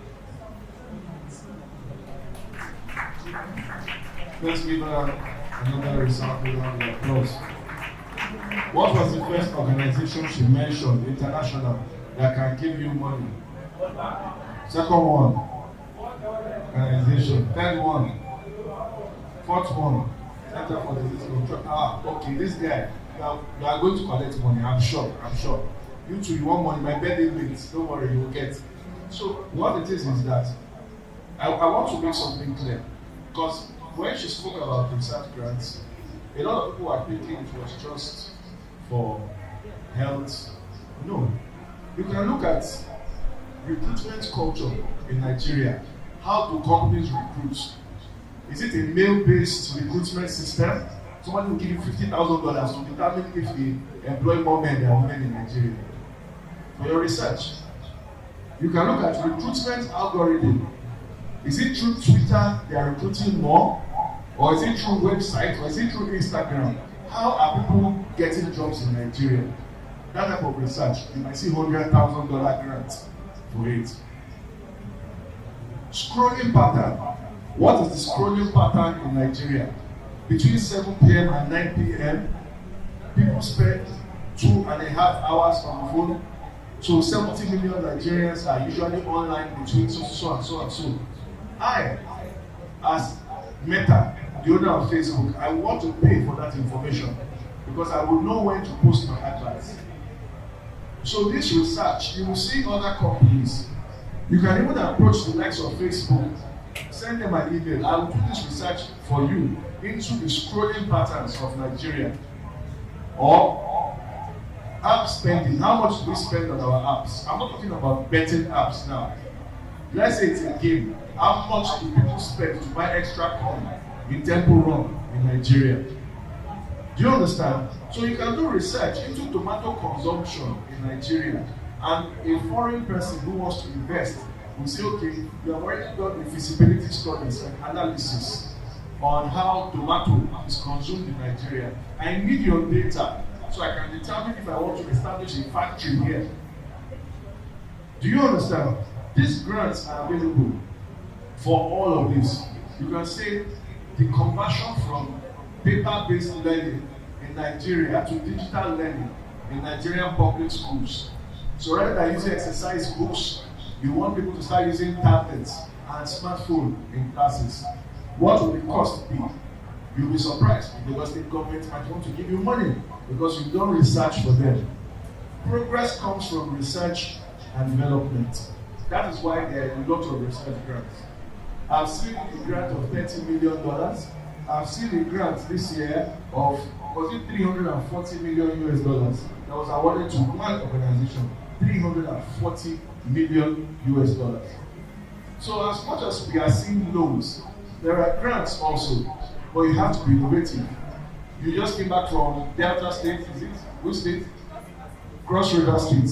So you can look at the what you call the ecosystem, the marine ecosystem of Cross River State. The indigenous species of fish there. Can we introduce new species? When you go to a restaurant, which type of fish do you always see? Catfish and croaker for pepper soup. Which other one? When you go to market, catfish and croaker. All the rest are what imported. Why can't we grow the rest here in Nigeria? You can do research on conducive living for what is one of the important ones? Salmon, or I don't know. Conducive living for this type of fish in Nigeria. You want to do the research. You will find an organization that will be willing to pay you to do that research. So bringing yourself out of poverty, out of the condition you find yourself, is left in your hands because resources are available. You have the NSCTF that has told us about the various types of loans that you will pay back, but they are soft loans because the interest rate is very, very low. So the loan is something that will not irritate you or stress you too much when you want to pay back. Now we've heard of grants that you don't even have to pay back. But the people who give you this money want to see accountability. Not that you collect money to learn how to produce a chair that looks like this with Nigerian sourced wood. And then you take it and start entering private jets up and down. If you do that, they will not give you again. They will blacklist you. So if you want to go into your carpentry business, there are loans. You want to go into your makeup business, there are loans. You want to be buying Coke and Fanta and reselling as a wholesaler, there are loans. You want to start your Mama Put's restaurant, there are loans. You want to buy from Mama Put's and be supplying to offices. You're not cooking the food, you don't have a bike, you want to liaise with a dispatch rider that you will pick from Yasidi, you pick 10 plates of rice and beans and take to this place. And from the money that is exchanged, you collect your own percentage. There are loans. Do you understand? So it's not just about having capital. The most important part of the business is the idea. Once you have the idea, you have the discipline, you look for the connection. Once you have the connection, then you can bring your plan together. Are we together? Are we together? Are we tired? Don't worry, we'll be rounding off soon. So we're going to be taking questions now on grants and loans, or loans and grants. So does anybody have a question? Let me see. Number 1, number 2, any other question? Number 3, number 4, number 5, number 6. Any other question? Any other question? Going once, going twice? Okay, number 1, please come forward. Please keep your question short, introduce yourself, and then ask your question. Thank you. Thank you very much. I'm Adubiari Samuel, please. I'm from Lux Mundi, a computer science student. My question is this. Concerning my last question, I'm actually a blogger. I'm also a content creator. Though you've answered my question concerning the fact that what are content creators able to, how do they, how do content creators benefit from grants, which you've answered already. But my question is this: as a blogger now, I have a website which I built, and I do arbitrage, like buy and sell. Which one will you advise me to go for? Do you have them to go for grant or go for loan? Because in arbitrage, just like normal business, it's a normal business, but just I generate revenue from organic, whereby I write content that benefits people. So they come to my website organically. I rank on Google. So when they come to my website, they come to read the content. But the money is not enough. So I need to just run arbitrage and then make more money to scale up my income. So which one will you advise me to go for? Should I apply for a grant or apply for before I hand over to whoever wants to answer, I think you can go for both. Nothing is stopping you from applying for loan and grant. And it depends on your intention. For a grant, you can look at the research into blogging patterns in Nigeria and potential for income. And that research, somebody can buy it. And for a loan, you can say you want to scale up your blogging business. In that you now want to buy some ChatGPT bots, artificial intelligence bots that will scour the internet, extract data, and write articles for you on your behalf, so that your capacity goes from one post by increasing the amount of money that is coming to you. Yeah. Thank you very much. Also, this also got to know that everything you've been explaining concerning writing content or just when applying for grants, if you just say, I want to do research on this thing, to me, sounding somehow funny or fiction to me. I can't really imagine it. Like someone can just stand and say, I want to write, I want to create a chair like this and just write it there. How does that apply with applying for grant? I know so that's my question. Thank you for answering it. Let her just. Okay, I'll hand over to you. Brother, before you go, that fiction is what has paid my salary. That fiction is what has paid my rent. That fiction is what has given me fund to be able to have my own foundation today. It came from the idea of 2-3 people in a hotel room in 2004 that they wanted to look at what is causing HIV and tuberculosis to be plenty in Nigeria. And somebody said, okay, I will fund this. And that has become the largest NGO in Nigeria today. Your fiction or what your dream is what is the answer to somebody's prayer. Your blogging post may be what somebody wants to be able to push a message you already have. They might say they like your style of writing and they want to push that style of writing and give you a grant to see how well you do before they say, come and start a newspaper for me. So grant is just a way for somebody to support your dream so that it will also help them. But I will also let her answer the question. Thank you. Thank you. So I'll start by saying that loans generally are for things that will yield profits. Before somebody could give you a loan, the person must be sure that it will be profitable, what you want to achieve. So if what you need more income so as to expand your business, to make more profits. Is that right? To make more profit, then you will be going for a loan. If the motive is profit, you will be going for a loan. On the other hand, you might decide to think outside the box. You know, there's this blogging content on one side, and then on the other side, you are not thinking of the impact of this content on people, and you are comparing it with maybe impact of something else. Do you get what I mean now? You are going outside your normal blogging content now.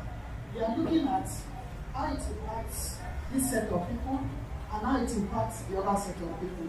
For example, how it impacts maybe those in secondary school and how it impacts those in maybe higher institutions. You are comparing. You are trying to find out the impact. Is it helping them? Most of the time, grants are given to improve mankind, to improve standard of living, most especially. That's usually, most people giving grants, that's why they give grants. They want to improve conditions of living, they want standards of living to improve, they want to find out, the research is to find out why things are happening so that there can be improvement. So in other words, the key word around grants is improvements. And the key word around loans will be profits. You get what I mean? So if you want to do the two, you have to think outside the box. Okay, what improvements can I bring to this set of people with this content I'm creating? So you are doing that one separately. Meanwhile, the content creation you want to make, you are getting information across to many people, you need more money, then you can go for a loan. The person who wants to do the loan, as long as it's profitable and it's legal, then they'll be willing to give the loan. So that's Thank you. You know, we have other questions. We have. Okay. You know the NSCTF will still have a stand at the back. Okay, very good. Sorry, I wanted to add this to my question before I forgot. Concerning the loan aspect. Now, if you said something about SME loan, we start from 500 to 5 million. According to employee, doing arbitrage, if I say let me go for ME loan, which is 50 to 500,000, in loan to go in, to make profit. So, but if I say let me go for SME, you said you need a company, right? But as a player, I don't have a physical company. My phone is my laptop is my company. So I don't have a physical company. Or how do I go about that?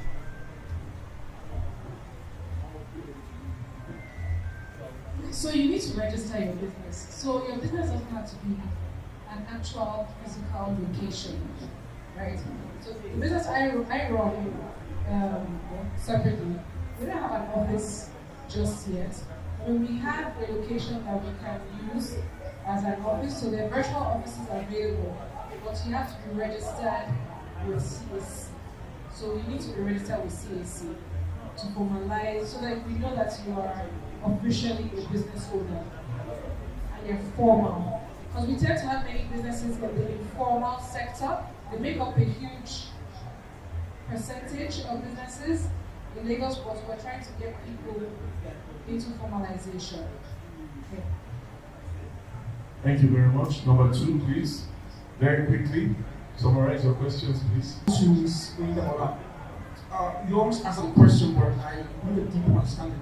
When you say the BDC is going to check the location of the business, now someone who is working virtually already, and there's no physical someone is still working in tech, do you check the laptop to confirm if the person is truly into tech? Because for what you explain more, it seems your organization is into more goods service providers or physical service providers. So someone into tech,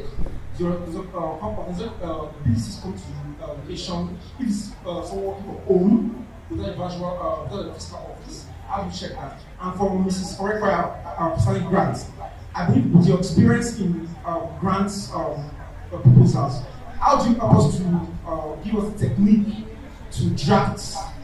I would need a technique or sample or ways to be able to draft a good proposal for grants. But I believe there are different ways of writing, but just experience as a retired director of grants, how do you give us a tip or a technique to write a good granting proposal?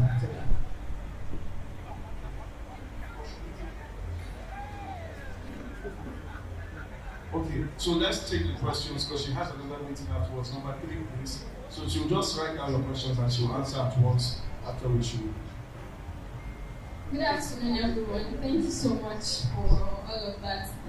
My name is Deborah Ogushino. I'm a final year law student at the University of Lagos.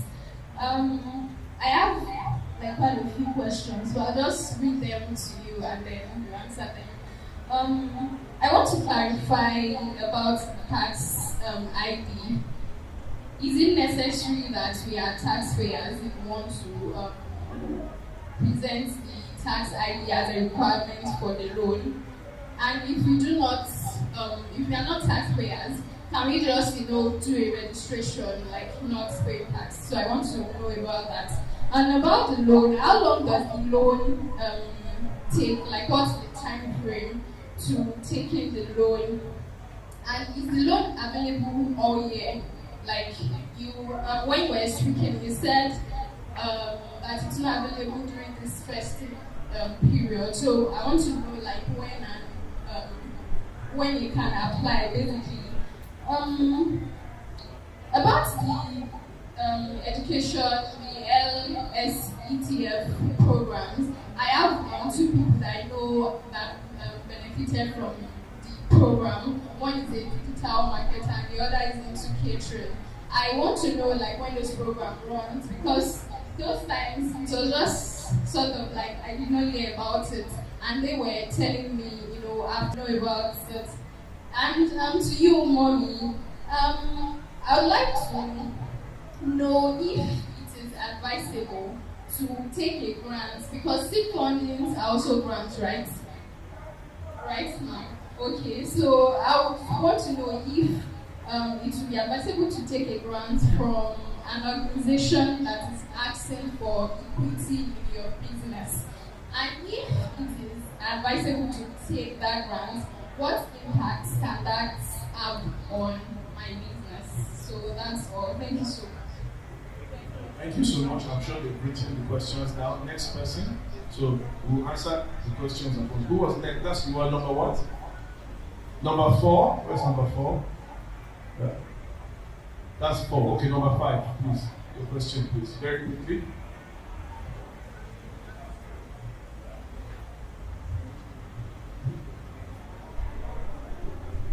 Thank you so much for standing on my list. My name is Mr. Banani Sharif. I'm a clinical psychologist. And my question goes to Mrs. Narakola. Thank you so much. That's really very important when it comes to grant seeking proposal. And of course, the quality of your proposal and how you can be able to really defend what you are proposing for, going along with determining whether the grant will be approved or not. But one thing that I'm also very particular about when it comes to seeking grant has to do with what you have already done before, right? In terms of your track record. And this is one of the things that makes it really very challenging for people that are not so financially buoyant to, seek for grants. Because based on my experience, a lot of persons that I know that have been able to succeed based on it have started with their own personal fund. And so the basis of this their personal fund, they were able to get information, pictures, infographics to actually support their grant proposition. So with that, they are able to get funding. How about for people that are not financially buoyant enough to do things like that, which means that they will be kind of handicapped in a way for them to do something to showcase whatever grant proposition they want to make. So what advice would you have for someone who do not have any money to even from what you were saying, from your presentation, you made mention that during proposal writing, you have to be able to show that you have done something on that, so that you know that yes, you need business, which of course is a good thing. But the challenge right now is for someone who is not buoyant enough, or let me put it for example now, me, I'm a clinical psychologist, and of course, you know that in Nigeria the cost of therapy sessions are really expensive. And I cannot provide my service for free, right? But then, I also understand the need that a lot of people need this service. How about a situation whereby I want to pay other professionals like me to provide the service for free, right? How about we want to go for outreaches to educate people on mental health and stuff related to that? So that's just like an example out of all many other ideas. But they need something to show for it. So for someone starting from scratch, what advice do you have for them so that they can be able to pitch for it? Or is there a way they can pitch for it without necessarily having anything to support it due to their financial risk? Thank you so much. That's a very wonderful question. She'll address that also. That's number 5. Number 6, we'll come to you. Who was your number 6? Yeah? It has been answered. So number 7, your question, please.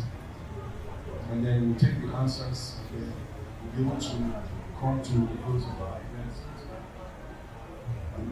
Yes, my name is Abiodun. I think most of my questions have been asked, so I'm waiting for you. But one part I want to ask is, I know this gathering is kind of for the youths, but for loans and grants, there are lots of market women out there that need this loan. And one thing I noticed, the majority of them fell to this lampo and the rest because they don't understand what the interest rate is. So what is your establishment doing to help them that's for the market women that doesn't understand English, how to write, and they need money for business and for plans. How do you, as a establishment under the federal government, other legal states, what's your plan? How do you intend to help? And Lux Mundi, I know this is just the first time starting up. So what's the plan? Do you have a plan for people like that out there? Thank you. Thank you. So I'll hand over to her to answer first, after which she will answer, and then I will answer Lux Mundi's question finally. Okay, thank you very much. Very, very good questions, indicating that we're all paying attention. So the first question I want to answer is the one on the business location requirement for KYC. So we have this in mind that not all businesses have the physical location, but to be honest, most of the businesses within this pool do have physical locations. So even if you don't have an office who might come to your house, we also look at all your supporting documents. And if on the basis of the criteria, if your supporting documents are strong enough, you qualify for a loan. You just have to have a strong enough application to prove that your business is viable. Does that answer your question? Okay. And the next question on tax ID as a requirement. So I said that there are different categories and they have varying amounts. So for our MES, you don't have to pay taxes. You just have to register. So there's no pressure to start paying taxes immediately. But if you're an SME and you're not already paying taxes, that's something that would require you to do. You need to pay your taxes because the funding that you get these loans from is actually taxpayers' money, so we need to pay back to where we're getting the money from. Then the loan tenure, apologies, I didn't mention this, but loan tenure is 12 months to 36 months. Although these days, because of the risk, we are reducing the tenure to about, I think the highest I've seen recently is 24 months, which is 2 years. Yeah, so it's mostly 12 months, 1 year to 2 years. Then availability of the loan. So to be honest, this is just based on, I guess, different periods of risk. This is something that we decide internally based on our risk assessment portfolio performance over a certain period of time. We noted that sometimes when people take loans in December, January, because of the Christmas season and Christmas spending, and for parents, because of school fees payments, the purpose for which they applied for the loan is not what they eventually use the loan for. And then the default risk is higher. It's just something that we noticed in our own trend analysis. Then, for the advisory program, thank you for asking that. I forgot to mention that we do have a schedule. So every Tuesday is when we have our advisory on finance, human resources, legal, taxation. And then on Wednesdays, like today, we have our special master classes. So today's one was on insurance. Another week we can have digital marketing, like you mentioned. We can have ESG or sustainability or environmental awareness on another Wednesday. So Tuesdays for the advisory sessions, Tuesdays for the advisory sessions, Wednesdays for the specialized master classes. Then I love your question on the reach for the market women. There's a unit at our organization called Government Relations, and it was actually for a reason like this that unit exists. We have certain things, and that's why we established offices, physical offices at the local governments. We also have various relationships with the lodgers at different locations. Sometimes if you go for some of our programs, you'll see some of our loan officers or our head of business support break into Yoruba because of the target audience that are there. So we do have, even our liaison officers, you guys break into Yoruba as well. And one thing that I made sure we did this year was our flyer for loan applications is available in English, Yoruba, and Pidgin for the have that available. Yeah, I think that's it. Let's give her a round of applause and we'll give over to Ms. Yorka to answer. So I'll start with the first one about what a grant proposal should look like. Stating that I want to apply for this grant and I've attached the following documents. There should be something like an executive summary which summarizes what the grant is about, summarizes the proposal. There should be a table of contents so that the person, it makes it easy for the person to follow your story, your proposal. And then there will be something called a statement of need. Why do we need this proposal? What is the usefulness? Why is it relevant? And then there will be something called the description, project description. Describe what exactly you want to do, details of the project, what you've done before, and then the findings. It would be good to have numbers and the pictures, and then the goals and objectives, and then your plans, and then the impact that it's going to have. You tell them, okay, if this is done, this is the impact that it's going to have. Yes, so that's, and then all the supporting documentation that they requested for. That's just the summary of what you're going to do. Okay, to be sent via through email, and all these requirements. Okay, so the second question was equity funding.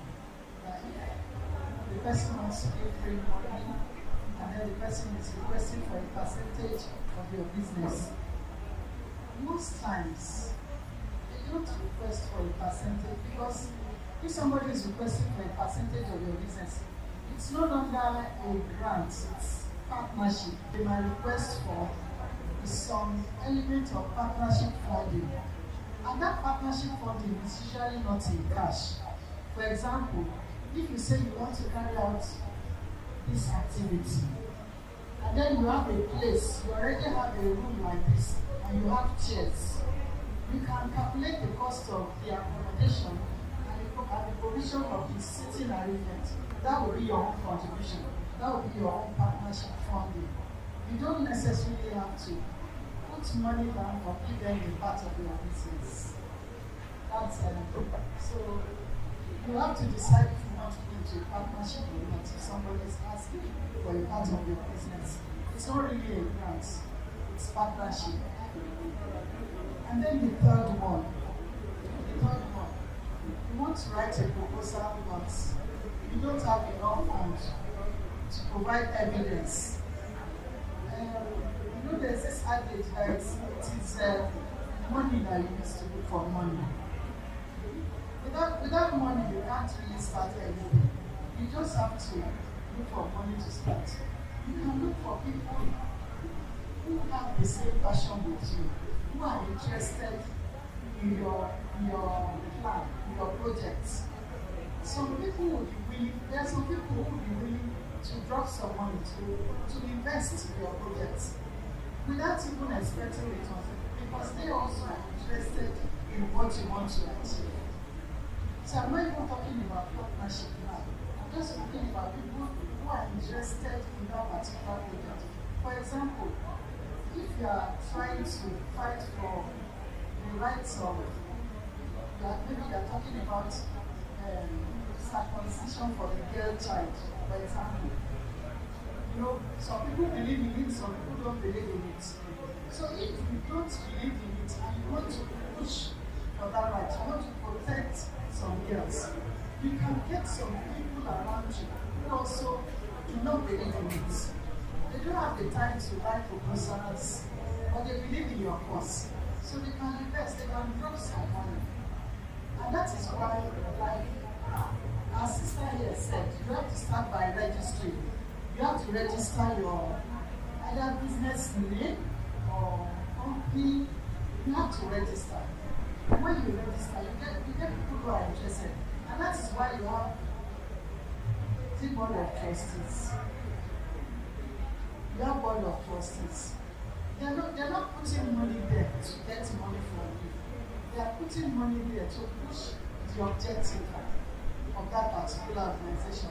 So you can raise money through people who believe in your project. On the other hand, you can also get a loan if you know you are able to pay back. If you know you are able to pay back, you can also get a loan. But you just need to raise some little money to show some evidence that you can do it. It doesn't have to be big. You know, sometimes it's sacrifice from your daily income. It's just sacrifice. You know, sometimes, for example, if you want to get a fund to fund vulnerable children, for example, you can start by visiting orphanages. This is Christmas time, for example. Now, if you go to an orphanage and you go with half a bag of rice, you know, something small, you must have been saving up from the beginning of the year. You go with half a bag of rice, you go with a carton of indomie and so on, you know, and then you arrange the talk with them, and then you take pictures, you document it. That is something. It doesn't have to be big. It's just documentation, however small. Documentation and consistency. But you definitely need the money to start. You can't start with nothing. Let's give her a round of applause. Let's give her a round of applause now. She tried. Okay. We'll take your question. You know, you are the only person here that can give birthday gifts. So I have to take your question. Ladies and gentlemen, let's welcome former Big Brother contestant Leo Da Silva and his brother. Let's give them a round of applause. Please, you can come to the front. Who has helped to grace us with, you know, he's also a businessman, real estate mogul, and all. You're most welcome. Thank you. Right. They've answered the questions, and you asked what the Lux Mundi Foundation is going to do, especially towards market women and such. If you turn to the first page of your exercise book, we wrote what we are about, what our vision and our mission is, and the objectives of this foundation, which is to provide funding opportunities such as grants and loans, to educate participants about government initiatives, to foster mentorship and networking opportunities, to equip with practical entrepreneurial skills, and to inspire civic participation. What we are trying to do is to remove the scales from the eyes of people. We want people to, I paid for 5,000 baskets of tomato, I must get my 5,000 baskets. We want to empower Nigerians, rich and poor, old and young, black and white, whoever you are. As long as you're Nigerian, we will teach you the law, we will translate it to your language, in English, in Yoruba, in Hausa. There are 374 languages in Nigeria. And if God helps us, we will translate to all of them. By God's grace, within the next 3 to 4 months, we are going to have a similar program in Surulere. Let's give Lux Mundi a round of applause. And we are going to look to host double the number of people we have here. And by July next year, we are going to host 1,000 people in Abuja. Let's give us another round of applause. And these are self-funded initiatives. So we want to make sure that the common man on the street knows about what their rights and privileges are. Your landlord cannot tell you today to get out of his house. You are paying rent, you have a tenancy agreement. He must give you a quick notice. There are different ways about going about things. So we will teach you, even in business, to make sure that you cannot be cheated. As Mr. Folusho Phillips said before he left, he wants our programs to become more tailored. We will talk about business growth, business creation, business security. We are going to go into all of those as we go along. For those of you who did not register when you came, we would like for you to fill the registration details outside before you go, so that some of the information on grants and loans that will be made available to us, we can email some of those things to you. Will that be okay? One of our sponsors, Wole Chinodu, would like to say a word, after which we'll give Leo the opportunity to say 1 or 2 words to you guys before we close the event. We have taken your time, and we know a lot of you are traveling back today, but let's just give 5 minutes for both talks, and then we can then take it from there. So let's give a round of applause to one of the co-sponsors of today's program. Good afternoon, everyone. I want to say I've learned a lot from today's program. I hope everybody has learned also. And as everybody knows, today, data is the new one. So I'll implore everybody to take the knowledge that I've learned here, put it into practice, and going forward, try as much as possible and see how much the government can help you. I mean, things are hard these days. Or like our David, when they were here, their time was way easier. They could easily start a bank and a business. And my mother always tells me, even when she was in Unilag used to give them lunch. When they finish school, they easily got jobs. And their salary for a month would even get them a big boy's car at the time. But right now, we can see that that is not possible. So it's best for all of us to just see how much we can get from the government, how much the government can get, can help us, and how we can also help back the community. Basically, that's what the grants are about, how much you can help the community, how much you can help the world at large, and then take chances of these opportunities that we've been presented. Thank you very much. Thank you. Okay, so Leo, what do you have to say to your people? Good afternoon, everyone. It's a privilege to be here. I'm so sorry for coming late. Unfortunately, I had prior engagements to this, but Samuel is like my brother. I've known him since secondary school, and I'm glad that he's going into this because it's something that we have also been doing, and we're going to support you as far as you want to go. So when it comes to getting investments, getting startup for your loans and all those kind of things, I think this is a very, very good initiative for you to actually have someone that can help facilitate it. He's a lawyer by profession, so they can always provide legal advice for those things. And another thing is, anyone here that is into business, when you get startup loans, please don't use it to go and do marriage. Use it to do your business. And I say this because one of the first companies that my company invested in, the guy went to go and do an elaborate wedding in Alhambra, and he could not pay back the loan. So please, even if they give you grants, even if they give you loans, make sure you use it for exactly what you have said you want to use it for. Because to get access to these things, it's a rarity, and the opportunity is something that barely comes. So when it comes, utilize it. Thank you so much. Let's give a round of applause to Leo. Many of you know about Big Brother, but what you don't know is that he owns a real estate company, and the zeros after the one, when you're counting 0, 0, 0, 0, you cannot finish counting it. If I ask for birthday present today now, I can ask him to buy each local government for me. He can buy it. So please, Leo, I will send my account number so you can send my birthday present there.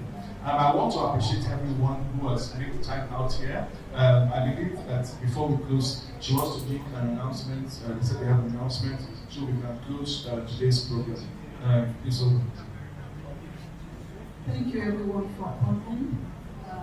As we've heard, I pray that you will really utilize all these opportunities because yes, we need people to be empowered. We need people to be up there, and I can see you going up there. So today is Mr. Samuel's birthday. So his wife has prepared something for him, a special cake for the launching of the organization and for the birthday at the same time. So I want to call on her to bring the cake, which we will all share because we are all here. Mrs. Orekoya, can you please bring the cake? And Mrs. Orekoya, she's also Mrs. Orekoya. Mrs. Orekoya too.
After we end, we cannot take pictures together. I would love to take pictures with all of you. But permit me to just escort one of our guest of honors out as she takes the lead. While allow for it,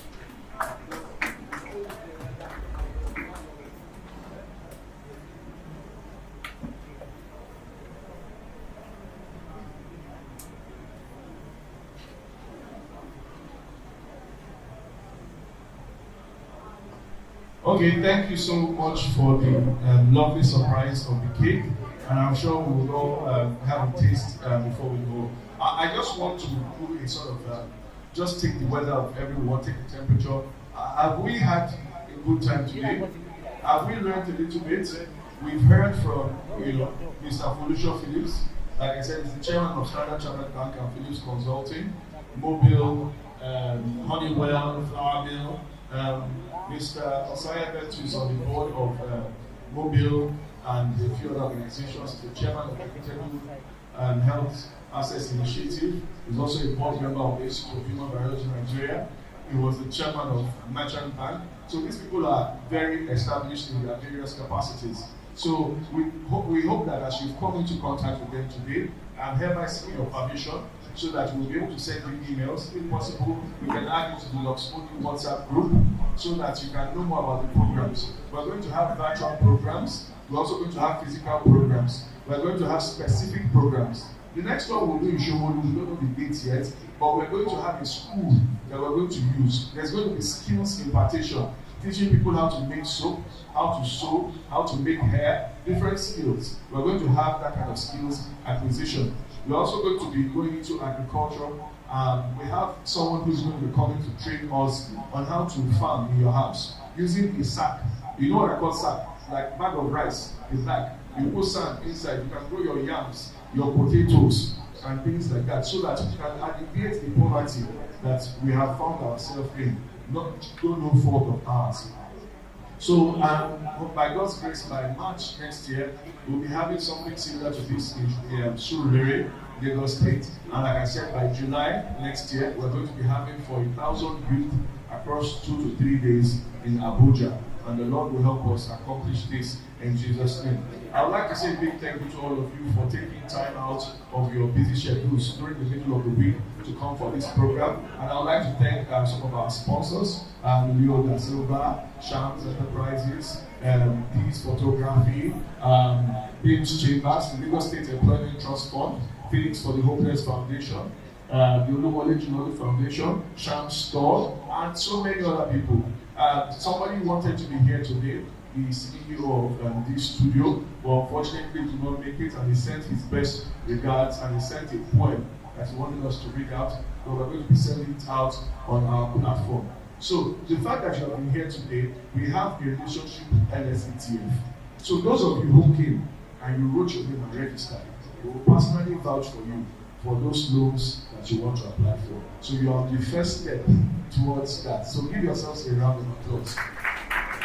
Now, secondly, for those of you who are interested in grants, a template for how to apply for grants is going to be sent.